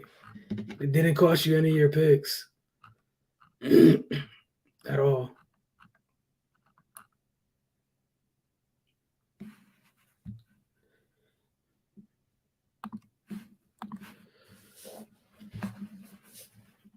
Again, Houston's on the clock. I saw what the pick is on Twitter already. Going to wait till it comes across television, though. The television broadcast.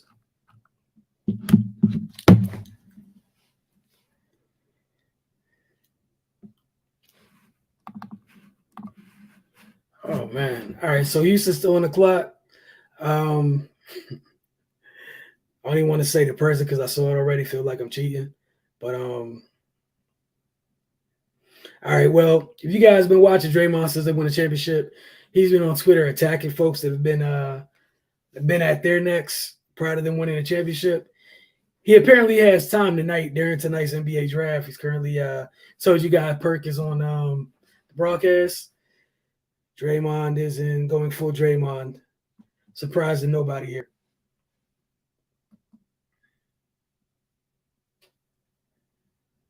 Man. All right. Coming down on a minute left for the Rockets. We'll have Cardell back with us soon.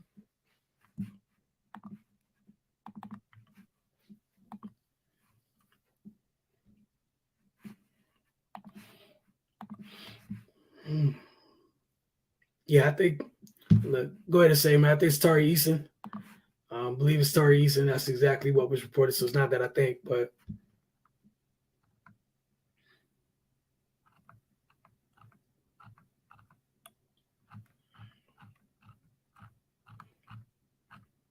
Yeah, this should. Oh, man.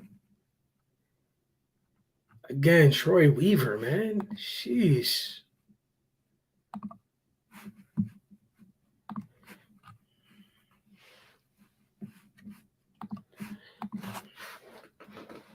All right, so I think Woj said it's Tari Eason is the pick for Houston, which again, another guy that is fully capable of defending, and he brings some size to them. You know, we've seen them at times have 6'4", 6'5" players playing the four at times, 6'6" even. Get somebody with a little bit more size, can't hurt at all.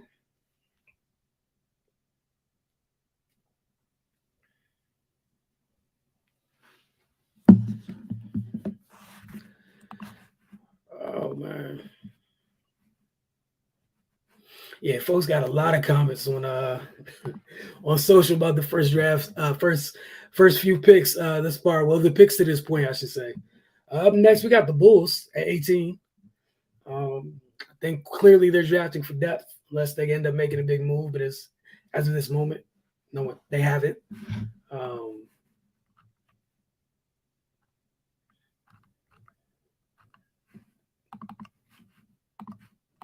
Yeah, it's tough.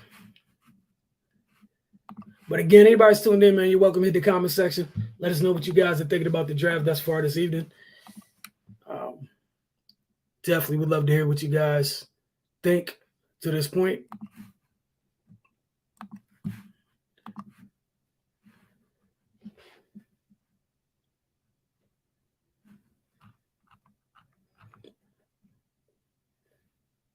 All right, so as expected, we're talking about in that trade with the Knicks in Detroit. But first, Tari Eason is the pick for the Rockets. Back to that trade with Detroit, the Knicks, Charlotte, all of those moving pieces. Kemba Walker's moved from the Knicks to the Pistons. Again, it was he's an expiring deal. Was bought out. Woj tweeted there that he and the Pistons are expected to discuss a contract buyout that would allow him to become a free agent. Again, we know how Walker got there per that trade.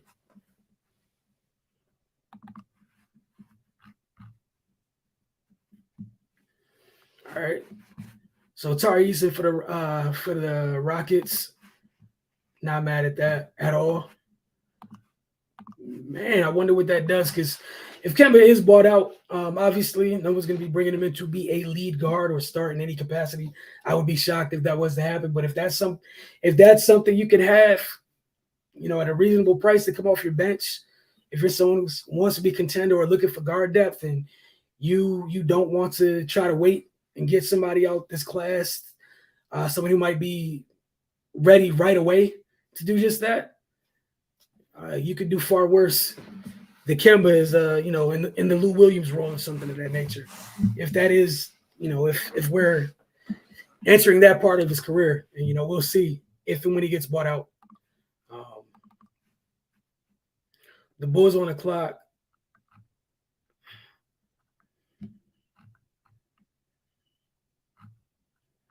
That's crazy.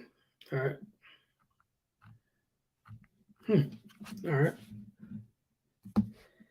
We got Bulls, with the Bulls, Wolves, and Spurs up next.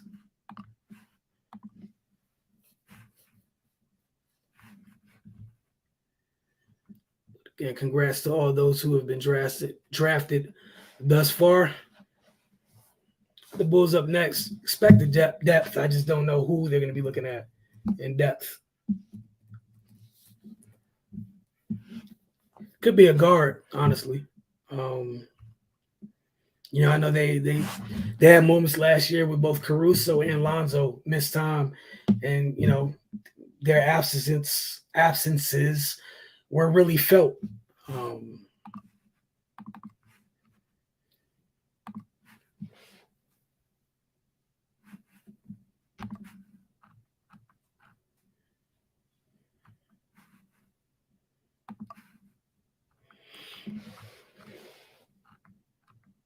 Yeah, man. Again, what Detroit did. I'm gonna keep going back to that because I still don't believe it. They have a core now, in what they've added tonight, and You keep that together and you see where that goes, but they should be able to make some noise.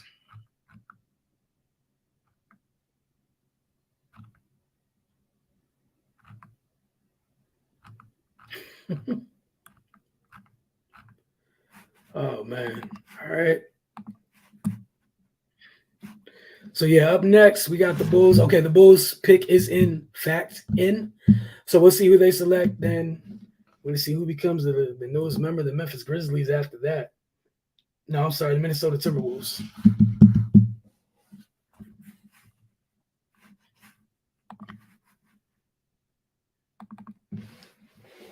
Yeah. So the Knicks are up to 16.3 in projected cap space after Kemba was moved.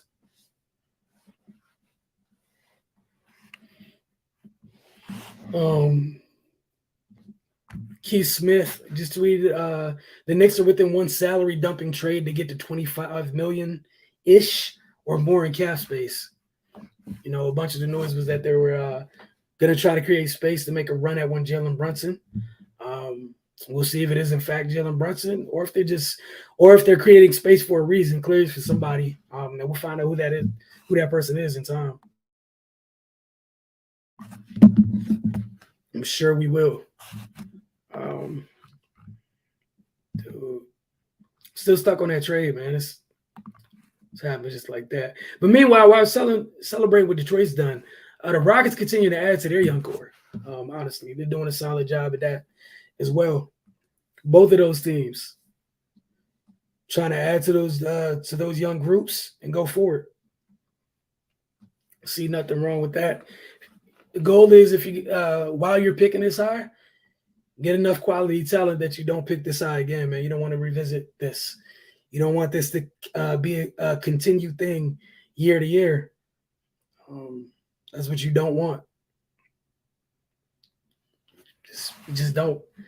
But again, shout out to Troy Weaver, man, for that trade. So it looks like the Bulls are going to be selecting Dalen Terry, 18.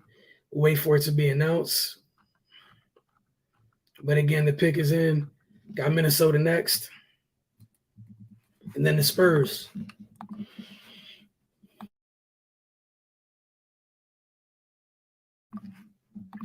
All right, let's see what's happening next. Again, a good year from the Bulls last year. Like I said, I would expect nothing but depth.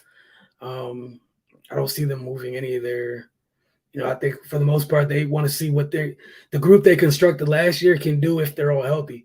And they weren't that last year. Obviously in the postseason, no Lonzo. For most of the year, they didn't have everybody. So again, I think it was Dalen Terry.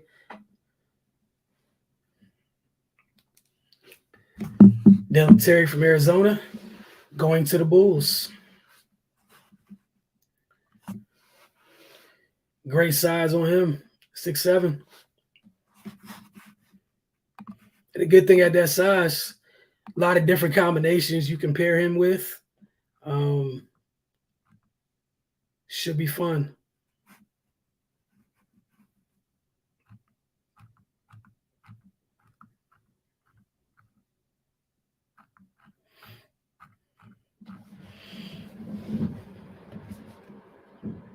Some hilarious tweets at this moment about Knicks fans. I don't think it's that bad, man. But we'll see. All right, we got Cardell back. What's going on, man? Good. Man, a lot has happened while you were busy. As y'all see, I'm trying to see All Detroit. Right, so I'll fill you in. Troy Weaver's been busy. He went ahead and got the two guys at the top of his board. So the draft is going along fine. The Hornets, they got to their selection. Cool. Oh, well, actually, I take it back. The Knicks picked at 11. They took Jalen Duren. Then OKC called and was like, no, we're gonna take him, or we'll give you picks so we can pick 11. And they kept their 12th pick. They pick New York, packages that along with the man. A lot. So New York takes Kemba Walker, Jalen Duren in the trade they made with Charlotte, shifts that to Detroit. Duren staying in Detroit. All the Pistons did was that 2025 Milwaukee Bucks pick they got back from Portland that was in the CJ McCollum trade. That's what went to Charlotte. And they kept everything else. And they got Duren and Kemba. And obviously, Kemba's in the last year of his deal. They're already expected to talk buyout. But what's important is they ended up with Jaden Ivey and Jalen Duren. Then the Hornets ended up getting a big. They took Mark Williams a few picks later, but that's what they ended up doing. But Detroit, yeah, that core grew a little bit tonight. And yeah. Bunch of youngins. And he got guys that are proven. Like, I saw during the high school. He came here to DC and played at the St. James and the KD the first year. Y'all were there. I think y'all were there. We all were there. And he was a man child. Obviously injuries and a lot of behind the scenes stuff went down to Memphis, so he wasn't even able to show everything he got. But he's a beast. And that's what they needed, man. And then you had Jaden and Ivy to kind of take the pressure off KD. I mean, Troy Weaver doing Troy Weaver things, man. Ain't nothing new. Not at all. Doing what he did in OKC, just in Detroit. In record time, too. They're not wasting any time adding to that core, which is what's important. Because, like you said, you mentioned OKC. We saw what happened with those guys as they grew together, how impactful that was. Obviously, we know how that ended, but as far as your GM job in terms of stockpiling, collecting talent, man, hell of a job thus far, especially with the trade tonight. I know you were just in a couple pressers. Go ahead and enlighten us and some of the things you took from it. I know we'll share some of that stuff later. I mean, the main things that you can highlight about Davis is his competitiveness and his defensive ability. They're really excited about those two things. And we all know those are two things that were missing last year. As far as having him on board, that's something that, once I said he has to wait and see how he handles that when, he gets to work practicing with the guys. But, they're very excited, man. They were trying to hide it, but you could just tell they got the guy they wanted. You know what I mean? And, he's a dog. Like I said, people watching, don't take my word for it.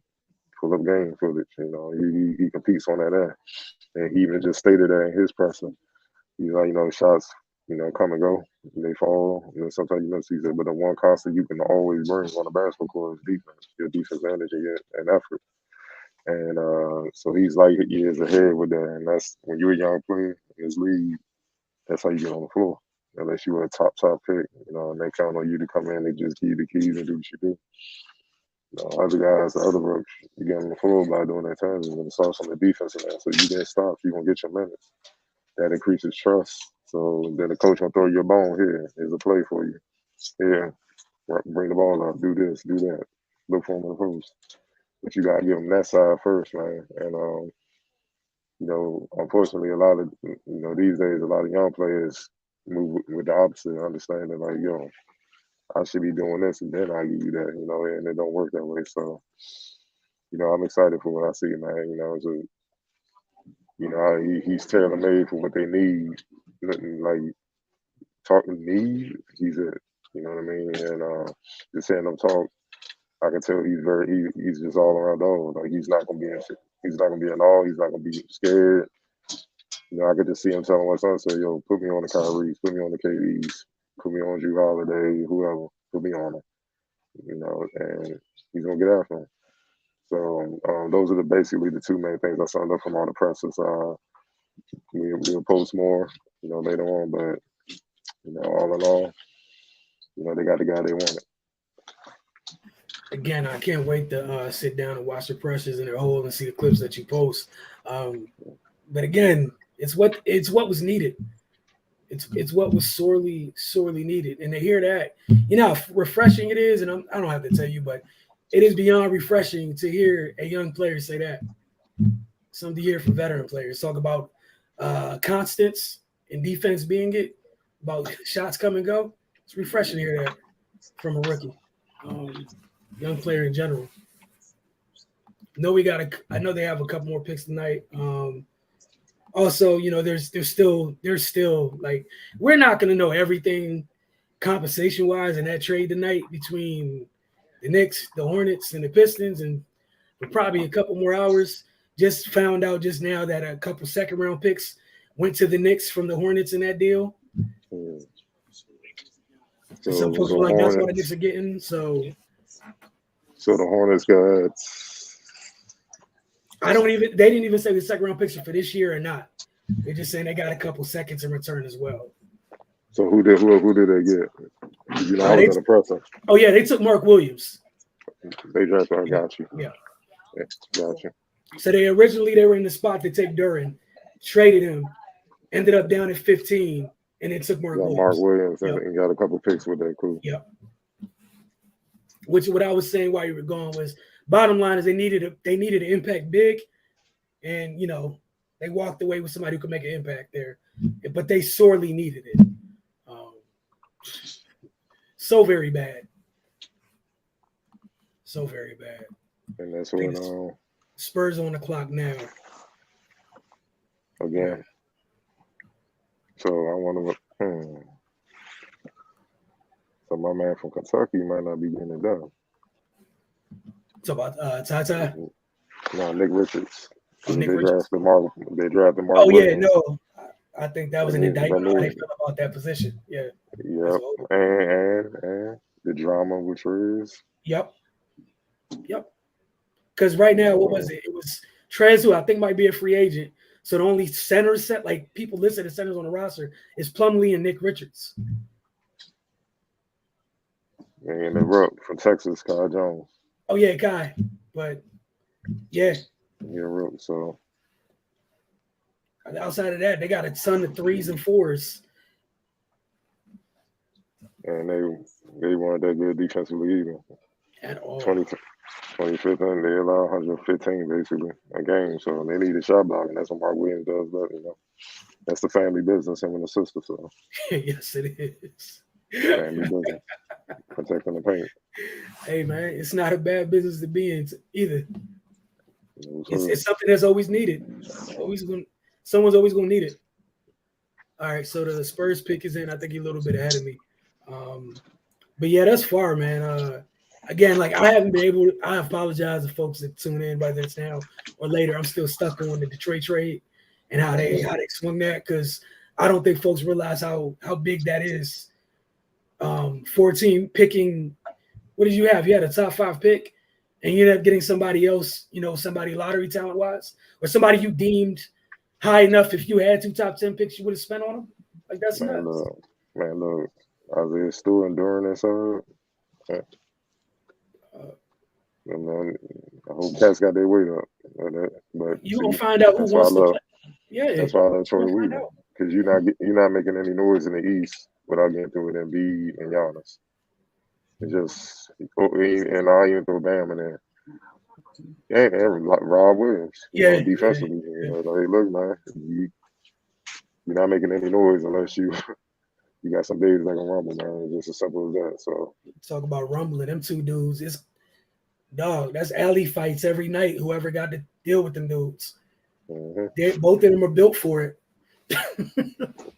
Spurs just drafted Malachi Branham. Mm-hmm. At Ohio.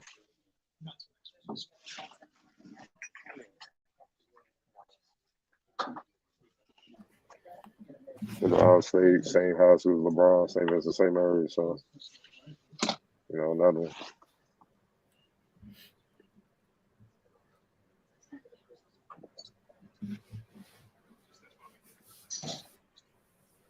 Getting added to a talented group of guards over there, young guards over there. Yes, sir. Like we know DeJounte has his place solidified, but yeah, for the others, it's gonna be fun. I think Keldon pretty good too. Oh, that's Keldon's true. awesome. Especially coming off the Team USA thing too, yeah. Ooh. Yeah.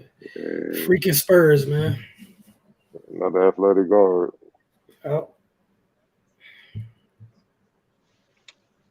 Spurs, the Spurs, the Spurs. Yeah. Not shocked in the least bit. Sheesh.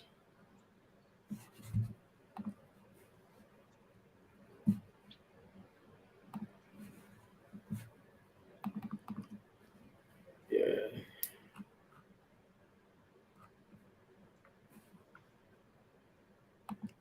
After the Spurs, we got the Nuggets up next. The Nuggets and the Grizzlies. The Grizzlies be making their first selection of the night.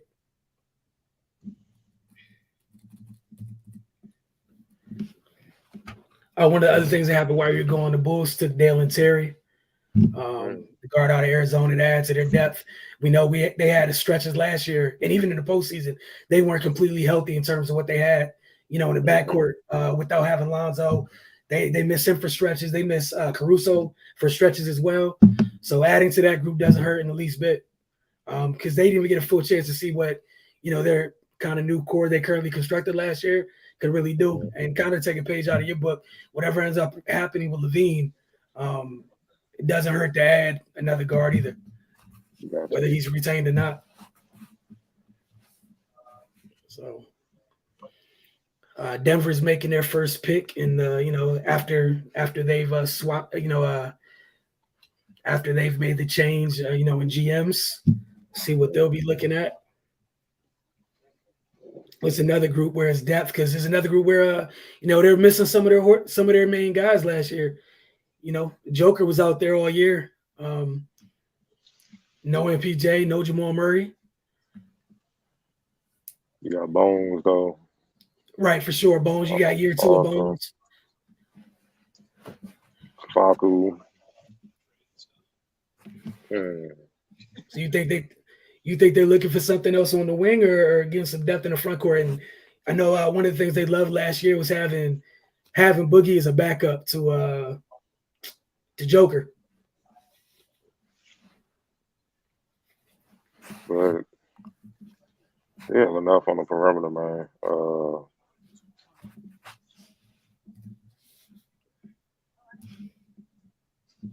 That's tough, because at times you play Jeff Green at the center.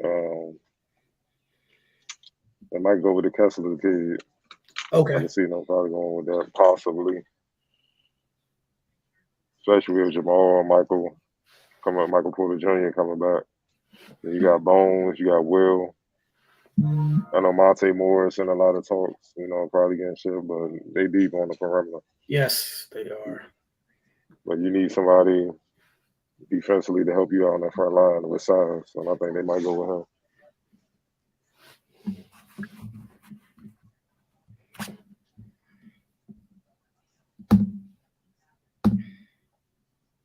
Or maybe they draft for somebody, because they're not far off. Yeah. Maybe they draft for somebody to get a veteran. Like you said, that's something to keep an eye on tonight too. Whether that trade happens literally on draft night or not. A lot of folks that were around last year, if you're trying to just close the gap, a rookie might not be what does it. That's not an indictment on a rookie, just being real about where teams are. Absolutely.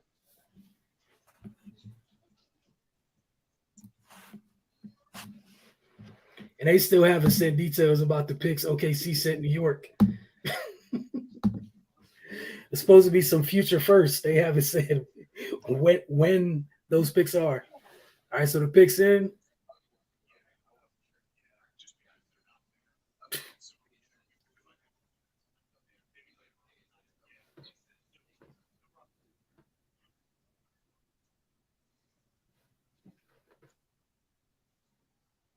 Got the Kansas going Christian Braun. Okay. He blew up at the combine. Well, he blew up in the tournament, then he just solidified things in the combine.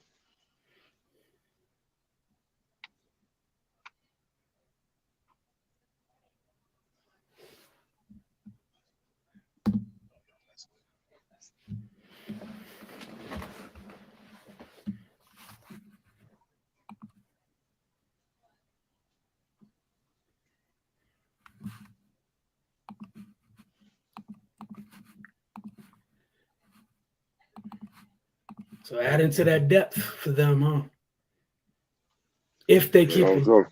yeah. Playoff Joker. Yeah. Playoff Joker.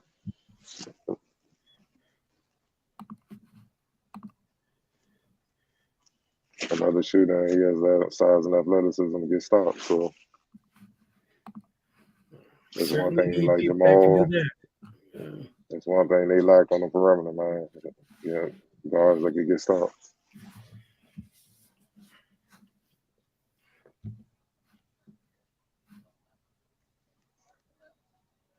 Yeah, and he's gonna enjoy the looks he gets if he does stay there. Playing with Joker, you get some great looks. And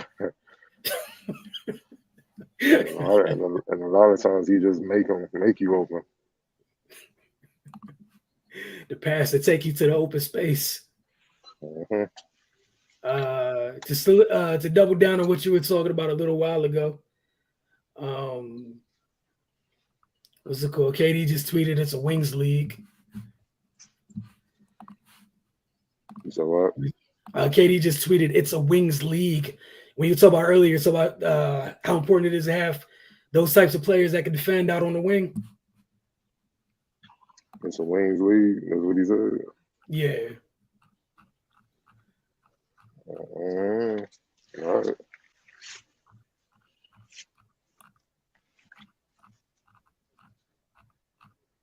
Last two MVPs would definitely say otherwise. Exactly. Right, And the champs were guided by, I think, guards. Yep. And wouldn't have won that without the players inside. So, man, it is what it is. Of course, he's going to favor what he is. All right. So, Woj be doing too much, man. What? All right.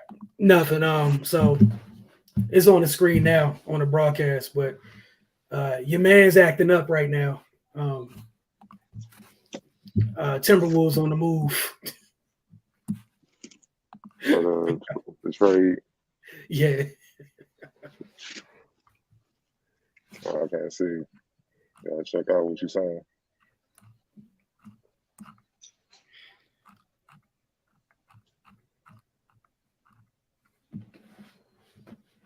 Yeah,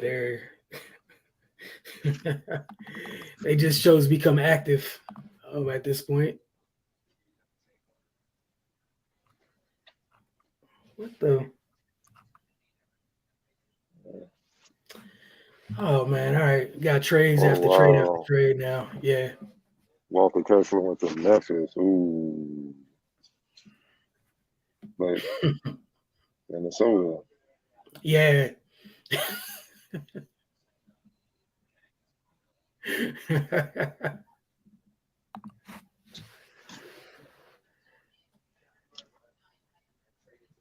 and the proposed trade to Minnesota. Yeah. So that means Towns gonna go to the 4, and he gonna play the 5, and they gonna be big as hell inside. Yes, they are.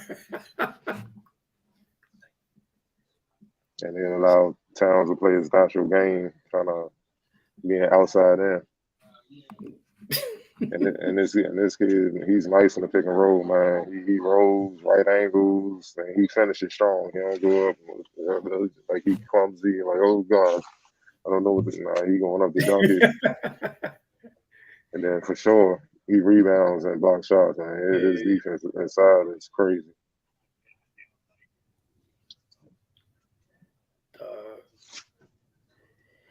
Yeah, that's a welcome sight there.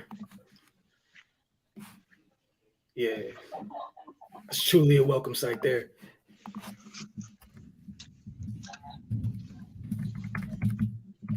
They might have messed up because Jokic need help back there, especially with his lack of athleticism. Mm-hmm. You can attack those guys, but I'm gonna leave that alone. Yep. Leave that alone for personal reasons. I'm not gonna go there. No need. But yeah, that's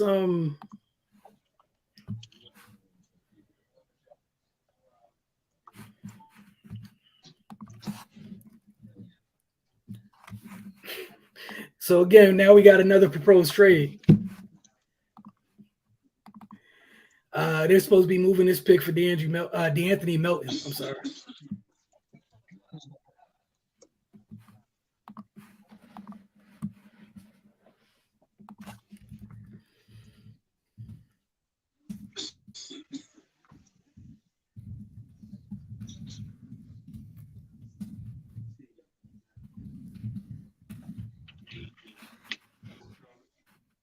Yeah, this it was gonna be crazy. We're starting to get to them. So again, the 23rd pick by Philadelphia is being sent to as a part of a proposed trade, being sent to Memphis for DeAnthony Melton.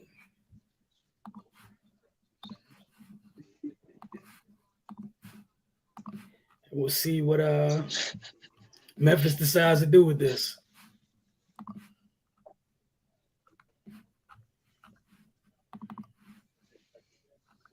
Yeah, that's they playing that. That's not right to play on the broadcast. Oh man. All right, so if you're Memphis, you got a first round pick. Obviously, Anthony Milton's now gone. What are you looking for here?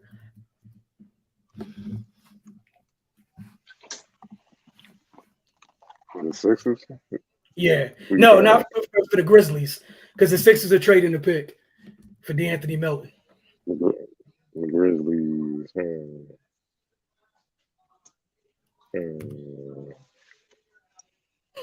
That's tough because they're pretty deep now. Right. They're just young. One thing that do concern me, Ja, he's already getting banged up. So, but that backcourt set, Steven Adams, I don't know. We don't know what's gonna happen with Steven Adams, so they might look for something. Steven Adams is a free agent, right? Is He just, I'm sorry, he just ruined the draft on live television. My man is on the road. What are you talking about? Woj. Oh man.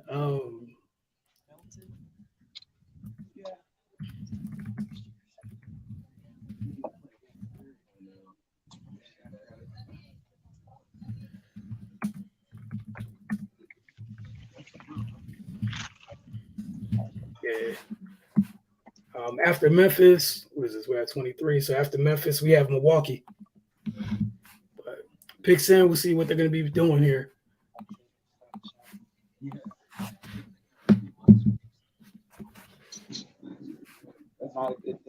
Got another shooter. That's cool. Yeah,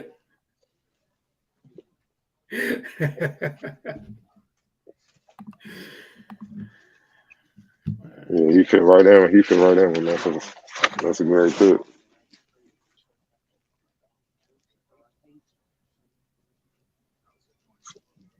Oh yeah. He's really 260? Sheesh. Man, hold on. I gotta see if that's a typo. Was that a typo? Like, that's what they put. They said 6'6", 261. I'm like, no. Yeah. Sheesh. Yeah, that's a big boy. He playing on the wing.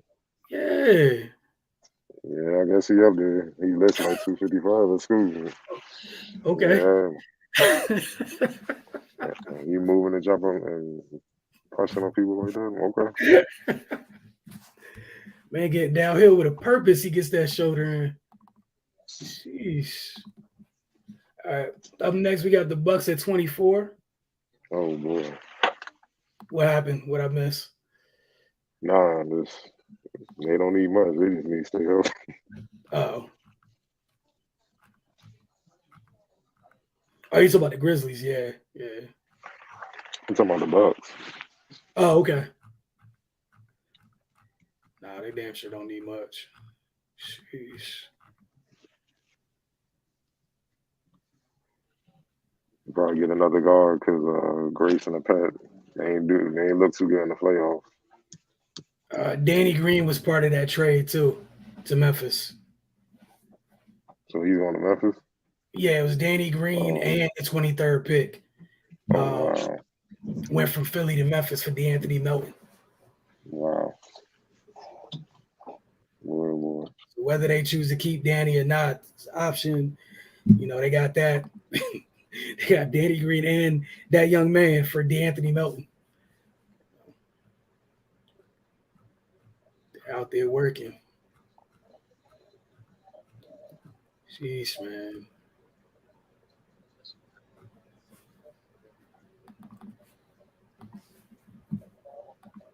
So we'll definitely be talking about the draft, obviously, in coming days. Talk about it a little bit more. See if we'll have a morning show tomorrow or not. If not tomorrow morning, we'll definitely be back Monday morning to get to it. Because at least then I know for sure the trades won't be murky. They will be simple and spelled out, and we should have an idea of what the freaking compensation is for some of these trades. You weren't here, man. I was trying to piece it together off Twitter. It's confusing when Shams and Woj both can't beat each other to making sense of a trade. Had a whole lot of moving pieces. Like they were both getting bits and pieces, and you had to put their tweets together to get the whole picture at the end. Because Knicks fans was like, "What are we getting? You told us everything else but that." But again, no. Yeah, you got a lot of famous. What'd you say? Yeah, I saw a couple of famous Knicks fans just going through it. Right. Stephen A. was out here like this on set. Spike had to come console him. I just want to know you are. You know what I'm saying? You want to me? Oh man, stress free. Gave that up, never looked back. Whatever they do now is pure entertainment. It's pure entertainment. I can only imagine how I feel to sit there and be like, oh man, they're gonna. What? Man, I used to remember those feelings. Why? Well, why would you do that? Nah, man. Like, look, man, just know being a Knicks fan ain't that much different than being a Kings fan. It ain't that. It's not that far away from it, man. It's just they put you through a lot. I got to say. Yeah, but for the Bucks, and I understand, but for the Bucks, I just see them going with a wing because you saw they don't have much depth once Chris Middleton went down. Yep. And that's no disrespect to Grace and Pat, but they playoff runs that they trying to make need somebody that can hold up, and they couldn't hold up. So I expect to see them get another talented guard, wing, or something like that. Like, look, man, you speaking the truth because that's the thing they found out. You're saying the same thing they all saw. That's what was on, and that was on. It was on the grand stage that we all saw what happened once he went down. Because in theory, sometimes you'd be like, okay, we could be okay, but they got to see it firsthand to know that we are not, in fact, okay if he goes down for an extended period of time. Like, had you had a person that could hold it down, at least get you out the series, you might have got him back in the next round. But they drafted Marjon Beauchamp out the G League. G League, okay. Like I said, Wayne, because when he went down, Tatum and Jaylen Brown went to work, and they couldn't stop the bleeding from there. Yeah. Man. So he's ideal. All right, then after them, the Spurs are up again. Come on, Pop. Told you a couple teams had 2 or 3 first-round picks, man. So not only are the Spurs up again, the Rockets are back up after the Spurs. Mm-hmm. Again. Sheesh. All right, folks, what we're going to try to do is I'm going to try to hang out to the end of the first round. We'll let you guys enjoy the second round, and we'll get back up with you guys in the coming days. Like I said, we might have a morning show tomorrow. We might not. Working on a special project that we got going on this weekend. So you guys will hear about that. Put it like this. I expect to see you guys bright and early Monday morning for the morning show. Give everybody some time to take in the draft and whatnot, and we'll talk draft and free agency come Monday morning. Yes, sir. But yeah. I'm gonna end it with this pick. Okay. If definitely check him out. Efficient scorer. He was kind of one of the first kids that did the chameleon training. Instead of finishing high school, he did the chameleon training. Then got selected for the G League at night. Put in work there. Was one of their top scorers, and he's going to a great situation where he can learn. You know what I mean? And once again, defense. He has the ability to be I won't say great right away, but good defender and can develop into a great one. And he has this opportunity to learn from one of the best, well, two of the best, and Drew and Giannis off top. You know what I mean? Then you add in the way he can score the ball efficiently, and that's key because young players not gonna get a lot of shots. So when he get them, you gotta make them count, and then that will earn trust where you can get more shots. So 3-and-D guy, that's what they need. And if Chris Middleton probably do go down, hopefully by the time I hope he don't first of all, but let's say he does, hopefully this kid can get enough clock, get reps, develop enough, so when the playoffs come, it's not so glaring of a big issue for them. Because when he went down, it hurt. I really think that's the reason why they didn't meet the Warriors in the finals. To be honest. No, I mean, right, the drop off, it was too big of a drop off when he went out. It was just too big. Like you said, if they had somebody, obviously, if not to give you the exact same production, but just something close to it, does a lot. But right, it wasn't anything remotely close to it. Especially defensively, seeing as Pat and Grayson aren't they're not the tallest guys on the wing. And they just miss his easy scoring, especially from mid-range. Mm-hmm. Whenever things got stagnant offensively, they could give it to Chris and he can keep it going. They had that. So basically, the Celtics just ganged up on Giannis. Like, just crowd the paint. Right. And they pulled it out. So hopefully this kid can develop. And now you have two of them out there hitting mid-range. So I was about to say earlier when you brought it up, Giannis got jumped once he went down. Okay. So real quick, they got a report on what the Hornets got back for Jalen Duren in the trade. Mm-hmm. So they got a 2023 first from Denver. They got 3 second-round picks in 2023 from the Knicks, the Jazz, and either Dallas or Miami. And then they also got a 2024 second.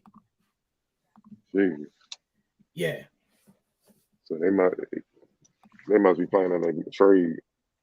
Yeah. That's a bunch of assets. Yeah. And they don't even have a coach. So I think they are some type of trade to get all those picks. So we'll see, type of things where, if you choose to keep Miles Bridges or you don't, you could package him with a couple of them assets to go get you something you probably wouldn't have been in a conversation with to begin with. Or it's something to go get you something just to add. It might not be obviously upper echelon, but it puts you in some discussions. We don't know. We don't know the price for some things until the price comes out. Exactly. I'm about to get up out of here. I appreciate you. All right. I'll hop on later. Yep. All right, folks. So the pick is in for the Spurs. Cardo's out, and what he's talking about later, we'll be back on a little bit later this evening to talk about the Mystics. They're playing the Seattle Storm right now out in Seattle. But again, the pick is in for the Spurs. Let's see where we at for that.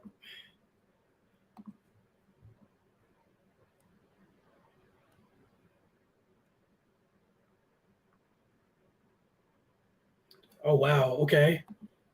And this is what the Knicks got back from OKC.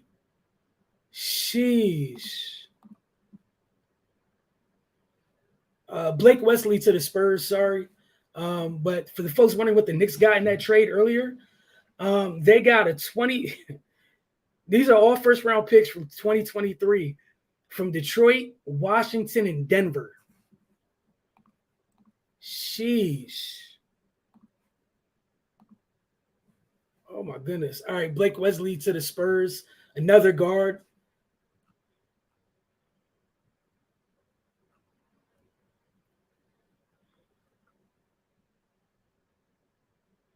Man. That's tough, man. And the pick from Washington is what the Wizards got in the Wall trade. Sheesh. Yeah, that's tough.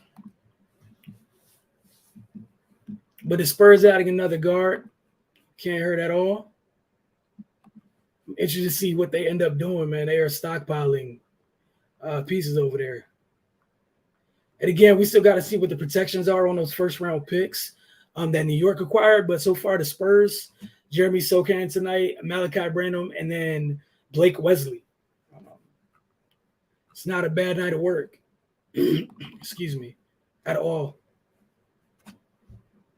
Pick up next, we got, picking next.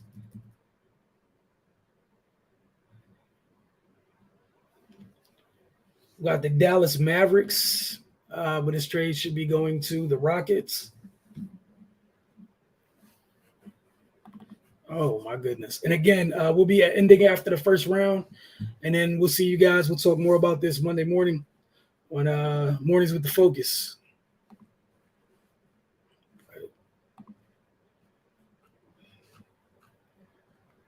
Yeah, I mean, that's a pretty good haul for the Knicks. The very least, it's not a bad haul, man. It's not a bad haul at all.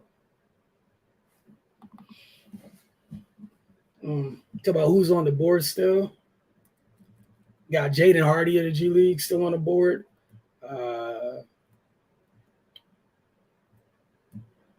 Who else is around right?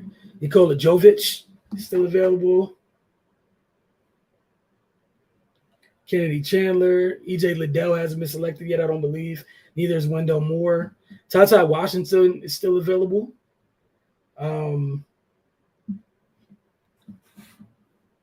So we got a couple options for, I guess, what would end up being the Rockets here.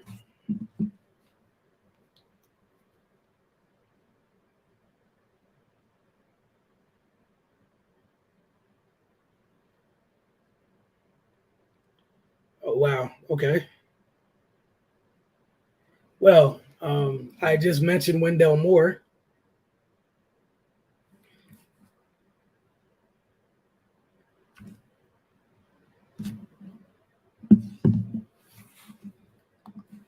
See what happens. So it's another proposed trade. So see how this plays out. Man, it's too much going on right now. Sheesh. And we are a couple picks away from the current reigning champion selecting. See if they keep their pick or not.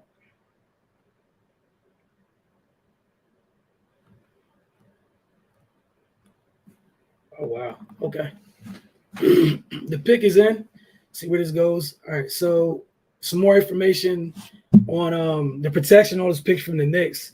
The 23 first rounder from Detroit, it's protected 1 through 18 through 2024, 1 through 13 and 25, 1 through 11 and 26, 1 through 9 and 27. The 2023 from Washington, it's 1 through 14 in 2023 protected 1 through 12 and 24. 1 through 10 and 25 and 1 through 8 in 2026. And then the 2023 first they get from Denver is protected 1 through 14 through 2025. So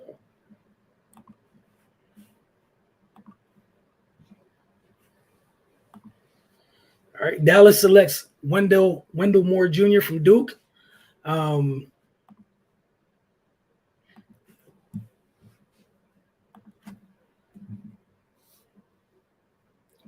Versatile wing. And again, that's the key for the night. Get you folks that can defend multiple positions on the wing. Not exactly great size, but still solid size. And we're going to see if he ends up staying in Dallas, though. Because just saw some things a little bit earlier that is part of a trade. So we shall see. All right, so it's Houston making that selection via Dallas, and they're trading it to Minnesota. So again, that was Dallas's pick. It belonged to Houston via trade, part of the Christian Wood trade, and Wendell Moore will be sent to Minnesota. That's where he will. That's who he will actually be playing for. So to get to the end of that, it took a little bit. It's a lot tonight. I can't wait tomorrow to look back at this stuff and see that the compensation makes sense. Everything's where it's supposed to be. But for the Knicks, that's a lot of all those picks are lottery protected, like for the most part. But we'll see how that works out for them. If it works out where the ping pong balls bounce the right ways, then it's not an issue. It's nothing to worry about at all. If it doesn't, it's one of those that's so Knicks things. Up next, we got Miami, followed by the Warriors. So we're gonna see where that goes. But right now, got Miami on the clock. Interested in seeing what Pat Riley's gonna do here.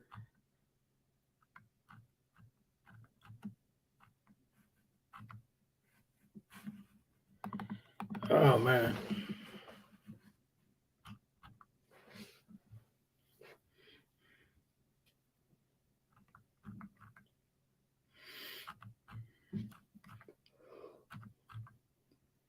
All right. So Miami hasn't put their pick in as of yet. But we'll be ending the first round with Miami, Golden State, Memphis, and the Nuggets. Thanks to anyone who tuned in tonight and to those of you that are tuning in later. Appreciate you guys.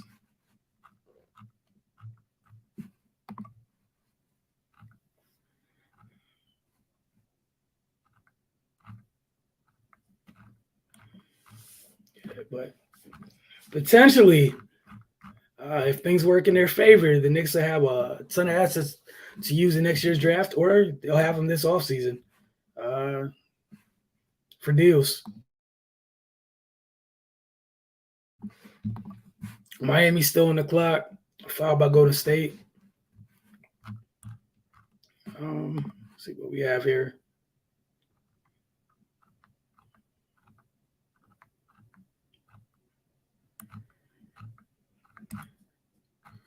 Oh, wow. All right.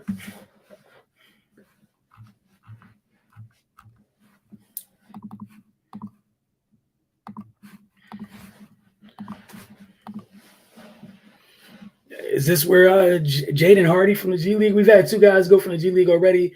Ty Washington maybe is falling farther than some people initially thought going into the draft, or not, depending on what you thought, where you thought his stock was going into this. But he's still on the board. Interested to see who ends up going at the end of the first round.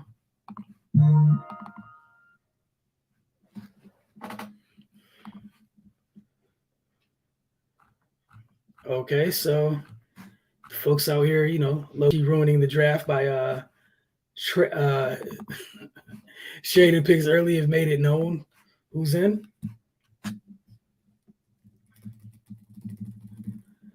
So at 27 for Miami, I think it's Nikola Jovic. I believe it's what I just saw.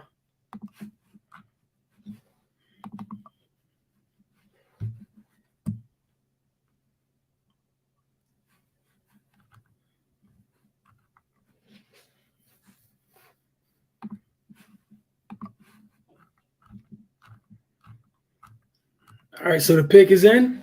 I believe it's Nikola Jovic. So if I can read correctly, a little tired at the moment, but I believe it's Nikola Jovic, which doesn't hurt. A little bit more size to their front court. Obviously skilled as well. So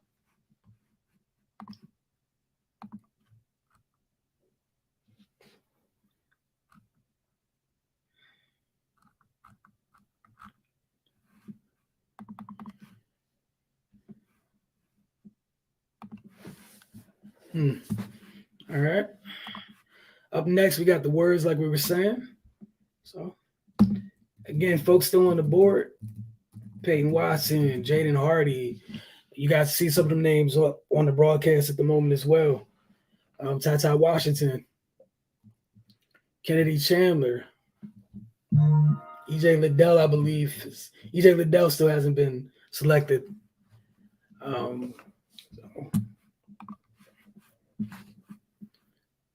But again, I believe it's Nikola Jovic for the Miami Heat at 27. Trevor Keel's out there as well. Sorry. Duke's been cleaning up. I think they need one more pick, and ties a record from Kentucky from most players from one school drafted in the first round. All right, so Adam Silver's walking to the podium now.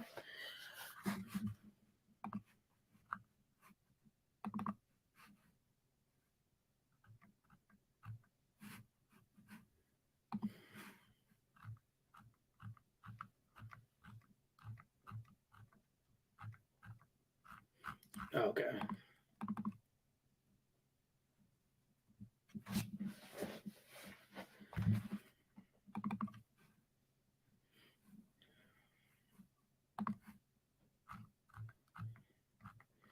Nikola Jovic from Serbia to the Miami Heat.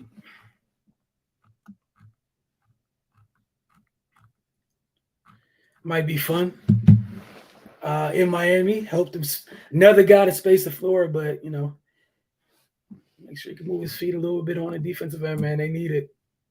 But again, size and skill never hurts.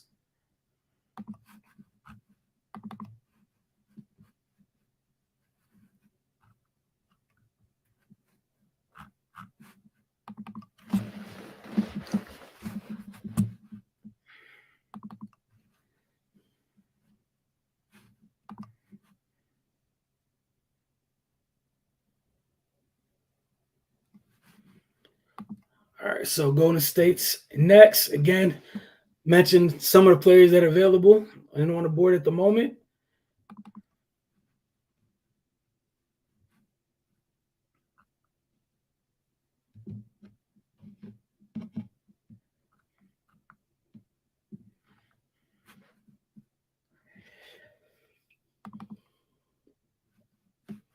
So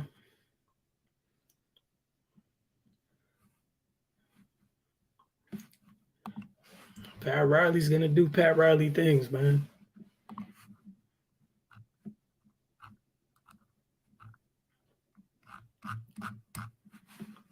All right.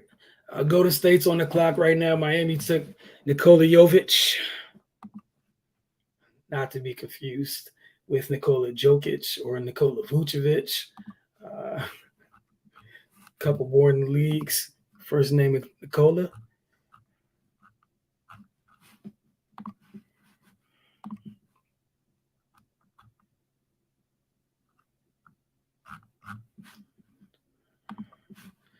All right.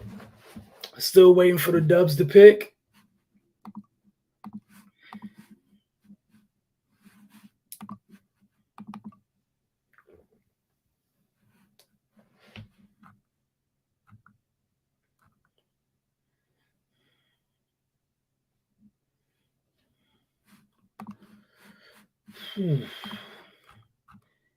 Man, a lot of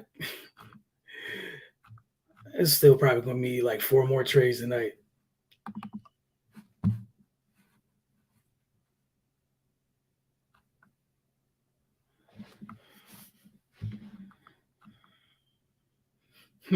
Okay.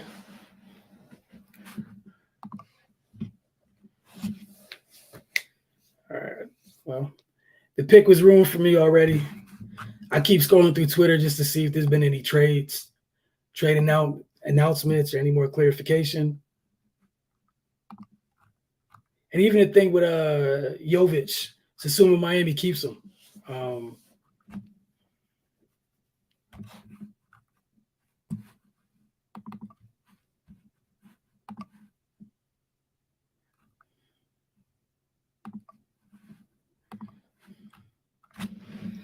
Oh man, let's see.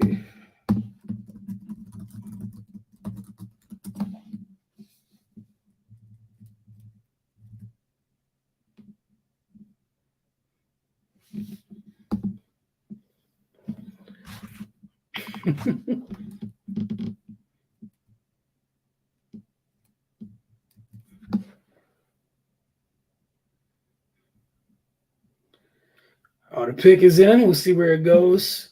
It was wrong for me, but it was Patrick Baldwin Jr., which, again, adding something to their front court. Well, not their front court, but just adding another wing, man. We know they got Wiggins. You got folks like Moody and Kuminga who didn't play much yet. Adding somebody, adding 6'10", 230 pounds, plus 7-foot wingspan doesn't hurt at all. And we know in Golden State, the more size you have, you're often asked to play a bit in the front court as well.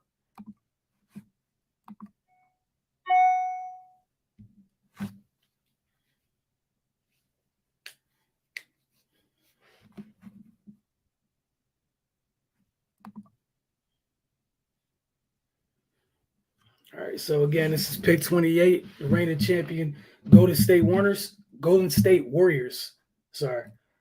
They also have 2 picks in the second round. We'll see if they end up keeping those picks, trading those picks, etc. But again, Patrick Baldwin Jr., 6'10", 230 pounds, 7'2" wingspan. He's 19.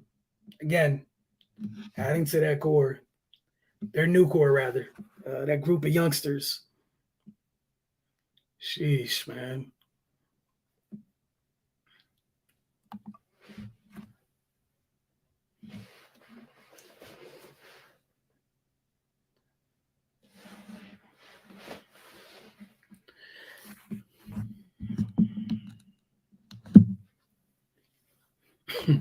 This modern skill set stuff on the graphics tonight is killing me on the broadcast. Like the alternative being what? I mean, I think you would put it up if it's an old school thing. That would be something to me worth putting it up. It being modern, maybe not that much, but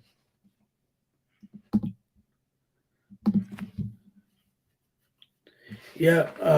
Jay Billis going through some of his strengths. Yeah, it sounds like a Warriors player.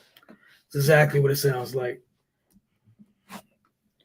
Coming up next, we got Memphis. They've drafted well the past couple of years while they've been putting their core together. And we've seen where it's gotten them. And this is part of a trade to Houston. So see where this goes, but not mad at that at all. I like both picks for Miami and Golden State there at 20 and 29.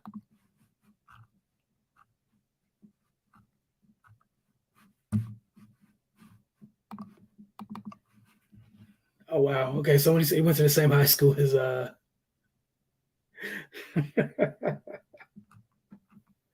same high school as Loon, Kevon Looney.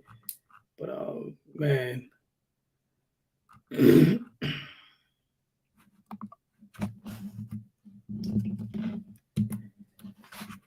Yeah. So again, got the Grizz on the clock at the moment. The pick is in. It's part of a proposed trade to Houston. We'll see who the pick is. I'm sure someone's going to say.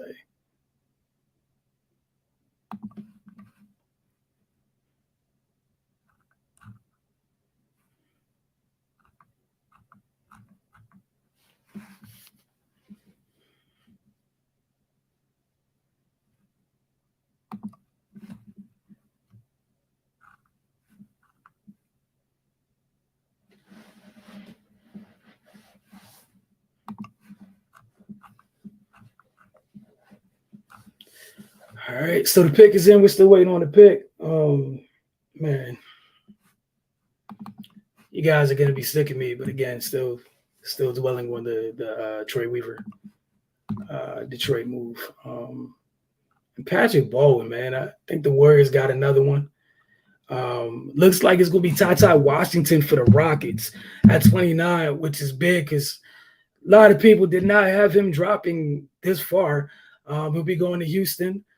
Adding to that young group, it's going to be a war for playing time with those guards. May the strongest survive. It's going to be fun to watch who comes out on top out of that group. But again, it looks like it's Ty Washington to the Rockets via the Grizzlies, as you guys see on the broadcast. We see both.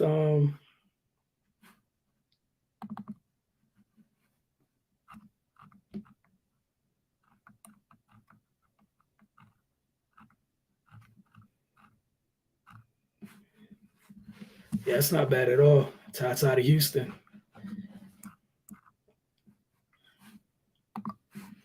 All right, so that's what would that be? Ty, Jalen.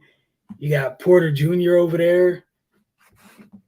You got a ton of guards over there. A ton. They still have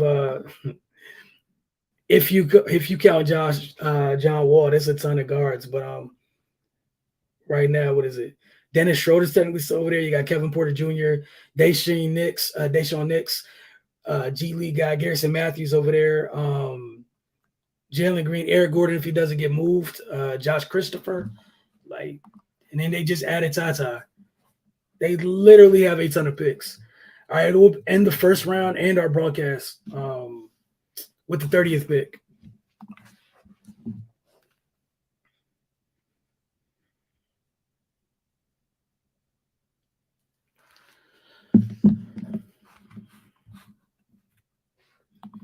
All right, so again, Houston, by way of Memphis, will be taking Tata Washington. And then, from there, see what they end up doing.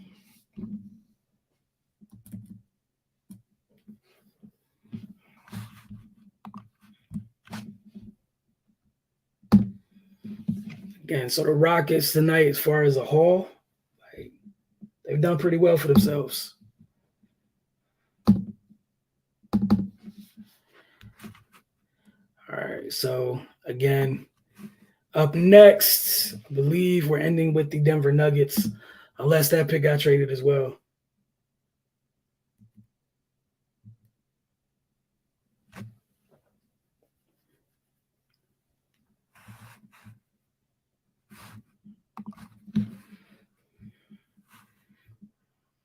Again, I like that pick to Houston, compiling all of the talent. So they've gotten Jabari Smith Jr., they got Tari Eason.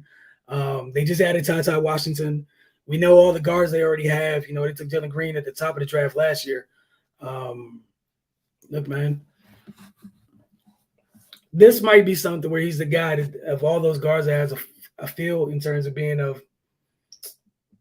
a distributor for the rest of those guys, especially with as many guards you have. Somebody has to be the facilitator for everybody else.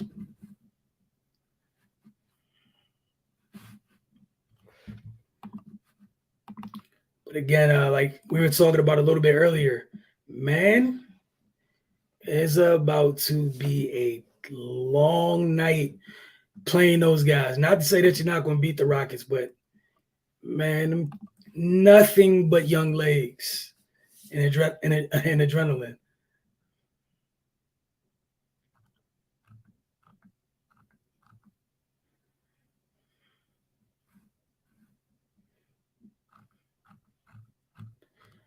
All right, so okay, this is what is it? I'm sorry. This pick, OKC is selecting it, but it's going to Denver. So Denver's selecting by way of OKC, and the pick is in as we come to the end of the first round.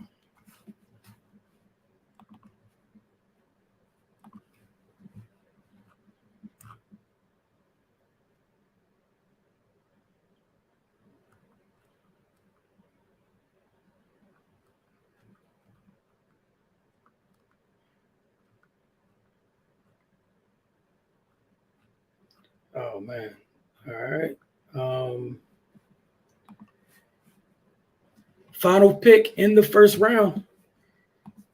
OKC's been super busy tonight. Both in trades with future picks. But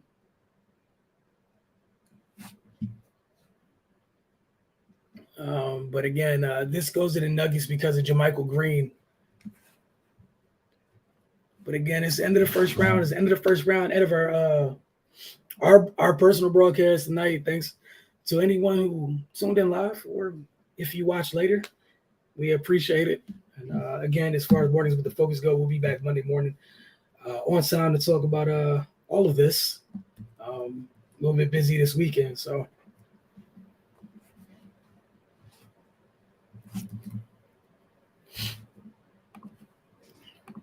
All right, so the Nuggets are going to end this first round by selecting, waiting to see.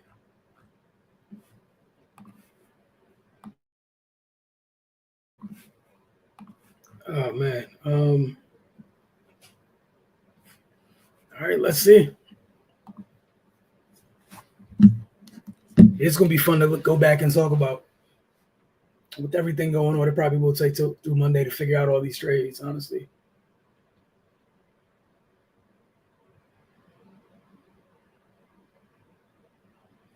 Peyton Watson from UCLA heads to the Denver Nuggets.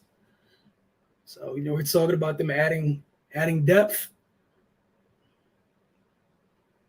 Man, they're going to do just that. Again, they had Jamal Murray out last year, so we were able to see standing minutes from Bones Nyland. We saw him in his rookie year, expect him to take a nice step in year two. With Michael Porter Jr. out, they didn't have too much depth behind him, so it can't hurt. Athletic guy that can defend, needed in Denver, especially on the wing. We talked about it earlier. Wings had great nights against them, so we'll see. I want to thank you guys for tonight. We'll be back a little bit later with Mystics Outlook, but this concludes the NBA draft portion of our evening.